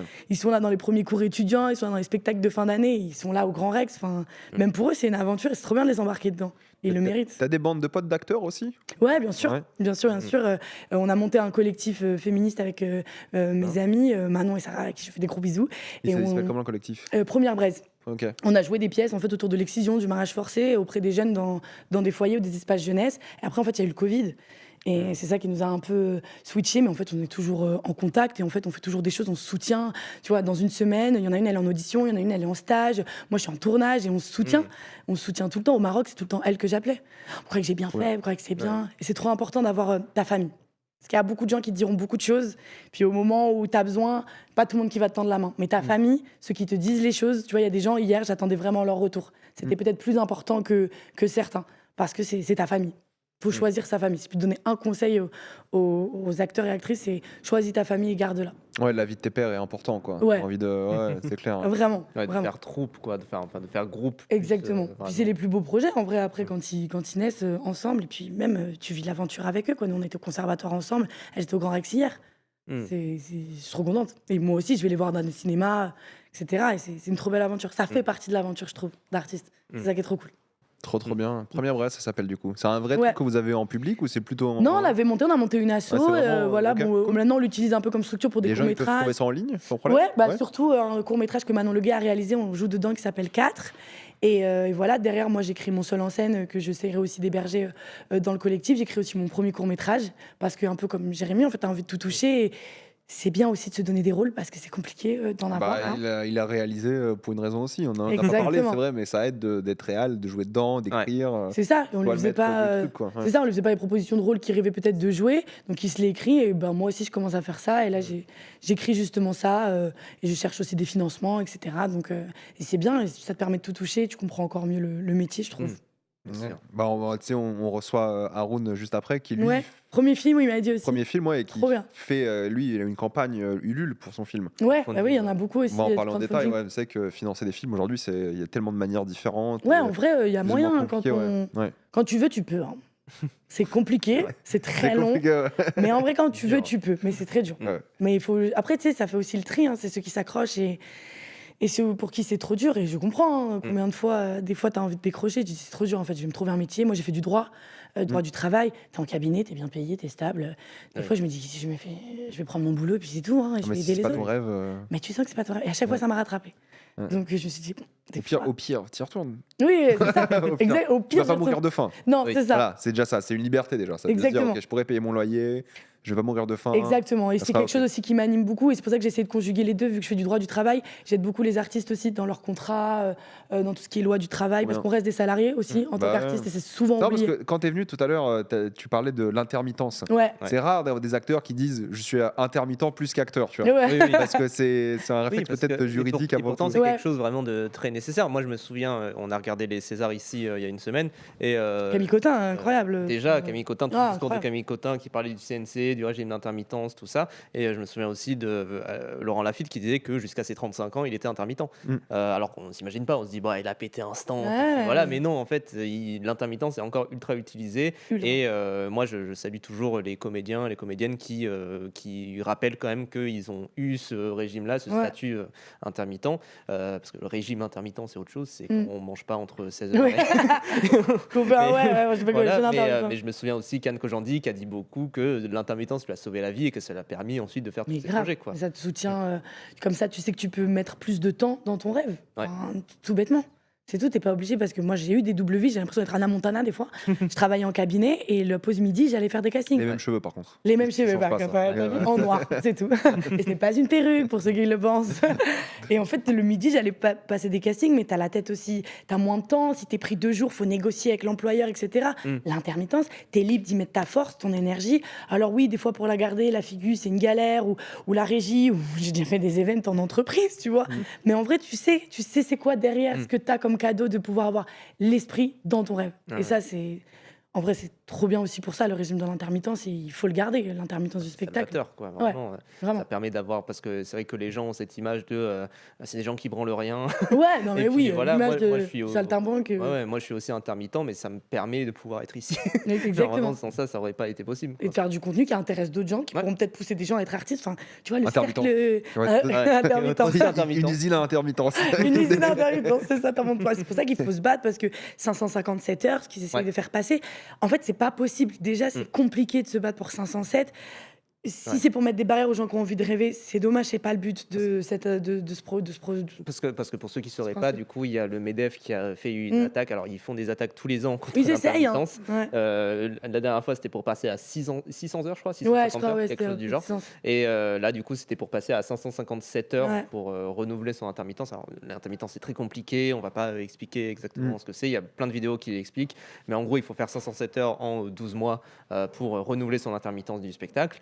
Et du coup, vouloir passer 507. Ouais.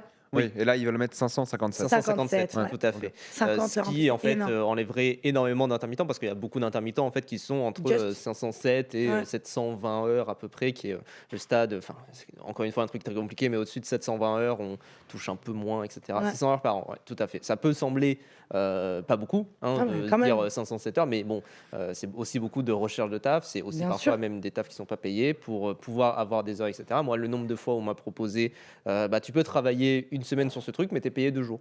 Oui, mais il y parce a que, plein de projets voilà. comme ça.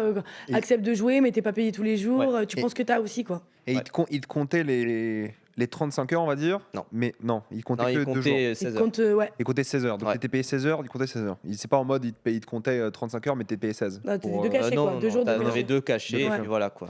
Et Parce puis, que 600 heures, c'est 24 semaines de travail par an à peu près, Euh, aux 35 heures, on va dire. Bah, en fait, c'est pour ça que l'image un peu des intermittents, elle est là-dessus. Ouais, vous non, travaillez mais pour 2 savoir. mois. Non, mais ouais, mais en fait. ça fait 12 semaines, je crois. 12 Mm. semaines de travail, 12 semaines de travail à 40 heures. À 40 heures. Oui, oui, parce que généralement, Ouais. c'est des journées de 8 heures. Donc, C'est ça. Mm. Mais maintenant, Pôle emploi te calcule ton cachet, enfin France Travail, que tu fait 6 heures, ou enfin c'est toujours 12 heures. Mm. Donc ça nous a beaucoup avantagé aussi Oui.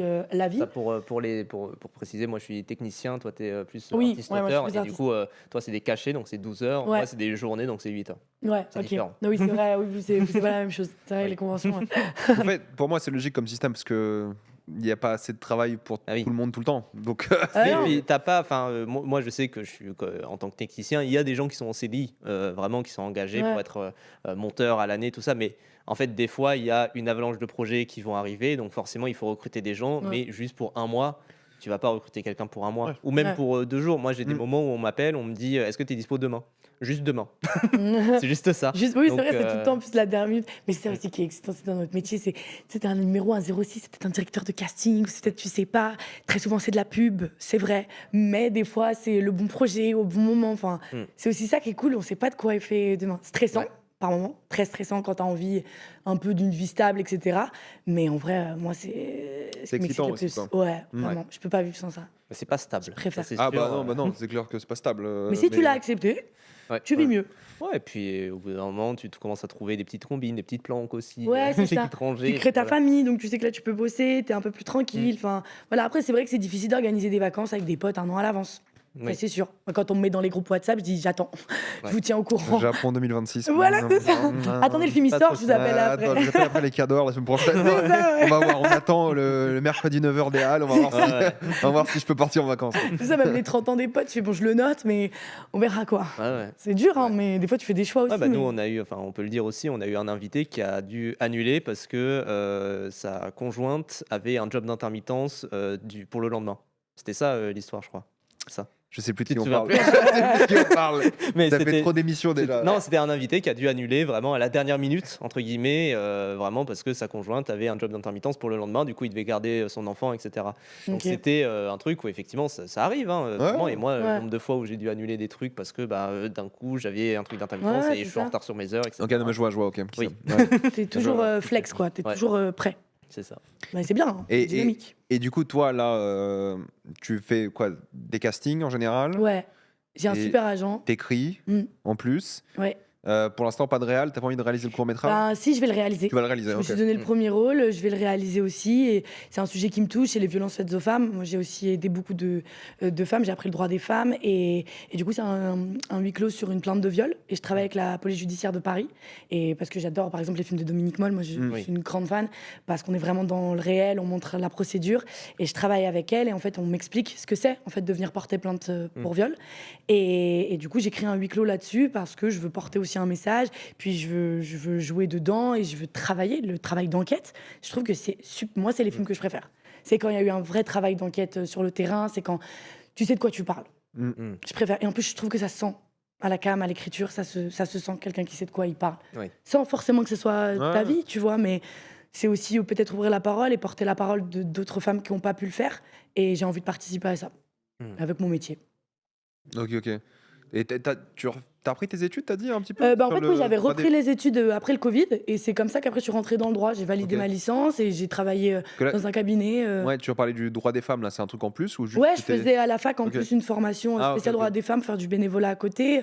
Et voilà, j'ai travaillé en cabinet. En fait, à la fin de ma licence, j'étais prise dans une pièce et après, ça s'est enchaîné. Et j'ai continué à. Voilà, pour l'instant, ça fonctionne, donc je reste dedans. Mais c'est vrai que tu as des hauts et des bas. Ou au moins, je sais qu'il y a quelque chose qui m'anime, pas autant que le cinéma et le théâtre, hein, on va pas se mentir, mais il y a quelque chose qui m'anime. Et je continue aussi le théâtre, je fais aussi des auditions. Parce qu'il y en a beaucoup, effectivement. Nous, on a cette image de l'acteur, l'actrice ou l'artiste de manière générale Ouais. qui va vraiment aller tourner à droite à gauche et vivre de son art. Mais en fait, je pense T'as des moments creux. Hein. Ouais, et puis je pense pas trop mouiller en disant que la majorité des gens qui sont artistes font un job à côté, quoi. Oui, oui, vraiment, vraiment. Et c'est pour ça que je me suis dit, ok, quel job j'ai envie de faire à côté qui me complète autant que si je vais sur un plateau. Et j'aime trop aider les gens qui n'ont pas envie de faire de l'administratif ou lire les lois, ce que je peux entendre. Et c'est pas parce qu'ils n'y arrivent pas ou qu'ils n'aiment pas qu'ils n'ont pas le droit d'être défendus. Et ça, Ouais. je trouve ça important. Et puis tu mélanges les deux un peu dans ton Dans le cours. court-métrage, là. Ouais. Exactement. Et c'est pour ça que j'ai trop envie de le faire. Mais on va le faire. On a fini le dossier, là, c'est déjà bien, on avance. Dossier de financement tu veux dire On a des petites pistes, donc on y va. Donc ouais, non, le dossier complet, tu as le storyboard, le scénario, Ah ouais, ok, etc. trop bien. Qu'on retravaille avec la police, qui est super. C'est la police judiciaire du 12e, incroyable de femmes, formidable. J'ai envie de faire un long sur elle, carrément, après, mais par le futur. Mais j'ai un super agent qui m'accompagne, qui m'a découverte au théâtre et qui m'a suivi tout de suite. Et voilà, grâce à elle, j'ai des super castings. Je te disais, la semaine prochaine, je tourne avec Laurent Lafitte, donc je suis contente de pouvoir aussi le féliciter pour son César. Mais c'est cool, après voilà, t'as des moments où il n'y a rien. Et c'est pour ça que le théâtre aussi, c'est bien. Parce que ça t'offre aussi des plus longues durées de travail. Et moi, je trouve que les meilleurs acteurs, c'est ceux aussi qui ont fait du théâtre. S'il se passe quelque chose. Oui, c'est là que t'apprends, quoi. C'est ouais. ce que Denzel Washington il disait, de dire en fait, on n'apprend rien au cinéma, on n'apprend que au théâtre, quoi. Et le collectif. Ouais. Et c'est un fou. influenceur qui a posé cette question. Il a dit moi je suis influenceur, je peux faire du cinéma. Il a fait au théâtre. Au Mais théâtre. en vrai, oui. Après, la vérité fait qu'il y a des influenceurs qui font des films, hein, mais Ouais. Bien sûr, mais comme il y en a, j'en ai rencontré en atelier parce que j'organise aussi des ateliers pour aider justement aussi ceux qui démarrent, qui vont rencontrer des pros et qui ont moins de réseau que moi.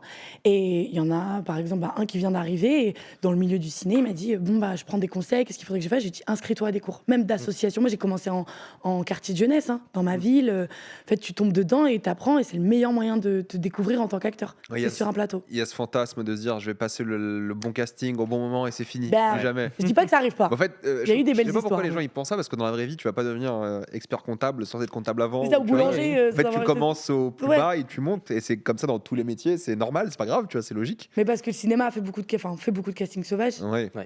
Beaucoup en France aussi. Moi, je trouve qu'il y a des acteurs qui sont sortis du casting sauvage qui sont incroyables. Mais c'est vrai que quand pendant 10 ans, tu te bats aussi pour faire des gros films, pour avoir des super rôles à jouer, à travailler, tu fais mince, je l'aurais fait, moi, vous m'aurez C'est vraiment des appelé. exceptions en réalité. Hein. Ouais, mais c'est souvent pas aussi beaucoup. leur vie qui est dans le film et je peux comprendre qu'on cherche quelqu'un de très proche. Ouais. Mais on est acteur, on est censé aussi pouvoir tout faire si on nous donne la chance de travailler fort. Et voilà, et j'aime bien je respecte le casting sauvage, mais c'est vrai que. C'est comme toi, t'as dit tu voulais embaucher les 2 femmes policières. Ouais. Donc tu vois, ça c'est du casting sauvage. Hein, Mais Entre c'est guillemets, ça. Faire un truc sur leur vie, mais tu vois, parce que t'étais immergé dans ce monde-là et tu dis elle serait parfaite pour Elle ça. serait parfaite, mais je Ouais. me suis dit tout de suite, je les prends en consultante. Et elles m'ont Ouais. dit, ok, tu vois, je prends 2 actrices, je sais qu'elles ont les épaules et tout pour faire ça. Par contre, pendant un mois, vous suivez ces 2 meufs. Parce que vous ne pourrez pas la prendre de vous-même, cette vie-là, etc. Mais en plus, c'est un super beau travail d'acteur, de faire ça. Je trouve ça. En France, tu vois, je trouve ça dommage qu'il n'y ait pas trop ce. Surtout pour les femmes, je trouve qu'on l'a moins, cette transformation, ce travail de composition. Je trouve qu'il y a un peu moins ça pour les femmes. Et moi, j'adorerais faire du travail de composition, d'être éloignée de moi et de ramener de toi. Je sais pas si Léa Drucker pour on parlait de Dominique Moll, mais Oui. 137 elle a fait. Je pense qu'elle Ah, a elle dû a bosser fait, sur un. Elle a fait elle a de fait de la l'immersion. recherche, de l'immersion, Ouais, justement, dans son discours au César. Elle a Elle est remercié incroyable. justement toute l'équipe de l'IGPN, etc. Tout ça. Elle a fait quand même. Elle a fait. Non, mais je demande parce que t'es pas obligé de le faire en réalité. Hein, Oui. genre, Non, oui, donc, ouais. Mais Et ce oui, qui fait c'est qu'elle un est truc. très juste et qu'elle est super dans le film. Et qu'il a gagné un César. Et aussi, qu'elle a gagné un César, c'est bien ça. Donc Bien ouais, sûr. c'est clair. C'est clair. pratique. Un jour, peut-être. Ouais, Oui. bah on croise les doigts. Ouais, parce de toute que façon. là, ouais, tu veux faire les castings, courts-métrages. Ouais, je continue. Hein, T'en fais je sais combien, pas. pour donner un ordre d'idée, t'en fais combien par mois De des- tournage ou de des casting castings Je en ce peux moment en faire un ou 2. Tu vois, Ouais. ce qui n'est pas non plus énorme, mais des fois, ça peut être 4. Et des tournages, du coup Les tournages, pas tant que ça, hein, quand ça tombe, hein, surtout le casting. Et aussi des auditions de théâtre. Donc, j'appelle pas ça des castings, j'appelle ça plus des auditions. Il peut y avoir une audition de théâtre par mois ou tous les 2 mois. Et ouais, je pense que je suis à entre 1 et 3 castings par mois. Tu vois, ce qui n'est pas énorme, puis après, il faut la voir. Puis après, il y a C'est des pas seconds énorme tours. pour toi ou c'est pas énorme pour la moyenne? En vrai, non, c'est beaucoup. Pour la En vrai, c'est moyenne, beaucoup. ouais. Il y a En des vrai, c'est gens, beaucoup. enfin, je sais que certains proches à moi essayent et que c'est plus compliqué. Ils peuvent être à aller 2 castings dans l'année. Tu vois, donc quand ça Ah ouais, arrive, t'es ouais, tout. Et c'est pour ça que je dis qu'il faut travailler parce qu'en fait, on l'attend tellement que quand ça arrive, t'es OK, vas-y, go. Et en fait, t'as pas bien travaillé en amont. C'est pour ça que les ateliers aussi, c'est bien en collectif, en troupe, de travailler avec, même entre nous. Tu vois, tu mets la cam, tu t'entraînes, tu joues des rôles que t'as envie de jouer. Je trouve ça super important de continuer comme un gars qui fait de la course, quoi. Tu cours un peu tous les matins. Trop bien. Donc Trop voilà. bien. Est-ce qu'on s'arrête sur ça peut-être? Allez, ouais, hein. 18h. Il y a des gens qui demandent juste le court-métrage sur la plainte sera dispo où et quand? Eh ben, Ça, écoute, on- on espère bientôt. Attends. Déjà, faut que je trouve l'argent. Ouais, c'est ça, parce Après, que quand ça je va te tourner lance. dans des festivals. tout Ouais, mon ça. rêve, oui, c'est de l'amener dans des festivals. Bah, pour l'avoir fait, le tour des festivals pendant 2 ans, et d'ailleurs, j'en profite aussi pour vous dire, allez à des festivals. Genre, allez voir des courts-métrages, allez rencontrer les jeunes réals qui ont des super idées, qui ben, sont accessibles, en fait. Et je sais qu'Isabelle Huppert, par contre, elle fait ça. Tu vois, des fois, elle va à des festivals et elle donne sa confiance à des jeunes réals. Et je trouve que du coup, bah, elle choisit aussi ce qu'elle a envie de faire. Et franchement, allez-y, parce que tu rencontres des super acteurs, tu rencontres des super réals. Et c'est trop bien, les festivals. Et c'est souvent, d'ailleurs, de l'argent public. Enfin, ils essayent d'aller chercher à Ouais. gauche, à droite. C'est très compliqué, mais ils nous permettent d'avoir de la visibilité et de rêver aussi de cinéma et de faire ses propres films derrière. Donc écoutez, je pense que ça met un peu de temps. On va dire 1 an et demi, peut-être. Voilà, hein, on va faire ça. Est-ce que peut-être tu peux te représenter? Est-ce que les gens ils peuvent te trouver quelque part en général? Ouais, bien sûr. Ben, Insta, hein, principalement. Insta, Instagram, Chanel, tiré du bas Memoun. Et puis, voilà, je mets un peu mon actualité, ma vie. Et voilà, je joue dans Ici ou là-bas avec Ahmed Silla de Ludovic Bernard, donc, qui a fait Lupin. Et avant ça, c'était marrant, je me rappellerai toujours. J'avais fait la première fois où j'étais figurante, on m'a repérée à l'écran. C'était dans le film d'Ahmed Silla avec Ivanov. C'était Incontrôlable. Je sais, il est en prison avec un. J'ai oublié le nom, je crois que c'est Incontrôlable. j'ai pas vu Et bah, ils sont tous les deux en prison, puis l'autre sort de prison, et en fait, Ok. ils deviennent amis. Et en fait, je sais pas pourquoi le réal avait laissé la cam longtemps sur moi. Moi, j'avais oublié ce film, c'était mes premières figures. Et on m'envoie plein de messages, on me dit, ouais, on t'a repéré, on t'a remarqué. Inséparable. Inséparable, voilà. Oui. On t'a repéré dans le film, on t'a repéré dans le film, donc trop marrant. Et quand je passe, bah, du coup, le casting pour jouer avec Ahmed Silla, je lui dis sur le tournage, je lui dis, tu sais que bah, la première fois où on m'a reconnu à l'écran, c'était vraiment en tant que figure dans ton film, enfin, dans le film dans lequel tu jouais. Et là, c'est la première fois que je suis sur un gros plateau de ciné français, et c'est aussi avec toi. Et du coup, il était, mais c'est trop marrant. Et là, après, tourner avec Jérémy, alors que j'ai fait Ferrari avant le court-métrage, Ouais. enfin, je trouve ça Ouais, marrant, cool. les signes. Et je me dis, en vrai, il y a des signes, faut pas arrêter. Hein. Tu sais, t'accroches à tous les signes aussi, hein, un peu de la vie. Faut Mais provoquer les signes. Quoi. faut provoquer, faut manifester. Là, c'est Kadhafi, on va voir c'est quoi le prochain signe. Ouais, c'est ça. Bah, je me dis encore un autre Ferrari, soit la voiture, Ouais, soit voilà, un mec de la famille Ferrari, Ah oui, hein, ça va. de Michael Mann. Ouais, trop. Cinéma américain aussi, j'aimerais. J'aime beaucoup de cinéma. Tu parles bien anglais? Je me débrouille, mais c'est pas non plus sur un plateau de tournage. J'avais fait de la figure sur Mission Impossible. Incroyable. Ah ouais, Première ah grosse figure au Grand Palais. Et je dansais à côté de Tom Cruise. Et du coup, à un moment, on devait faire semblant qu'on dansait. Il n'y avait pas de musique. Je mets ma patate, je donne tout. Il est à côté. Je dis, c'est une fois dans ta vie. Je donne tout et tout. Et là, il me fait, wow, you have a great energy. Je fais, thank you. Ah, Tom Cruise Et a là, dit ça? je dis, ouais, Ouais. je dis, je peux mourir, j'en ai rien à faire.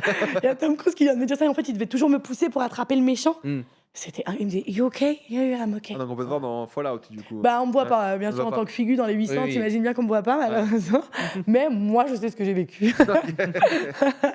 Donc voilà. Ok, bah, je pense qu'on peut s'arrêter là. Ouais. Donc, merci beaucoup d'être Bah, venu merci aussi. à vous. Merci beaucoup, Merci, Chanel. c'était Trop, trop bien. trop. En plus, voilà, j'aime trop votre contenu, donc continuez parce que faut trop parler de cinéma. C'est trop gentil. Bah, c'est sincère. Nous, on fait une petite pause. On revient dans normalement 1 heure et quelques avec On Haroun. va rompre le flux, mais vous inquiétez pas, on relance juste après. Normalement, ouais, d'ici une petite heure, donc allez vous prendre un petit peu un truc à manger, Un tout cap. ça, je sais pas de quoi. Et on revient tout de suite après, du coup, avec Haroun pour discuter de son crowdfunding, de Son pourquoi, film. Ouais. pourquoi Ouais. il veut faire un film, quoi. Ça va. Donc, à très vite. Merci beaucoup. Merci encore une fois. beaucoup. Merci beaucoup. Merci à tous d'avoir regardé cette vidéo. Avant de la quitter, pensez bien à télécharger l'application Revolut. Revolut vous offre 20 € et vous avez une chance d'être tiré au sort et gagner 10 000 €. C'est génial pour l'épargne et c'est génial pour le quotidien. C'est gratuit, c'est accessible, vraiment tout le monde peut l'avoir. Foncez sur l'offre et un grand merci à eux, encore une fois. Pensez aussi à vous abonner à la chaîne pour voir les prochaines vidéos. Mettez un j'aime, c'est beaucoup la chaîne. Suivez-moi sur tous mes réseaux. Maintenant, toutes les vidéos sont disponibles en mode podcast. Mais vous pouvez aussi me suivre sur Instagram, TikTok et Twitch. Moi, je vous dis à la prochaine fois. Salut à tous.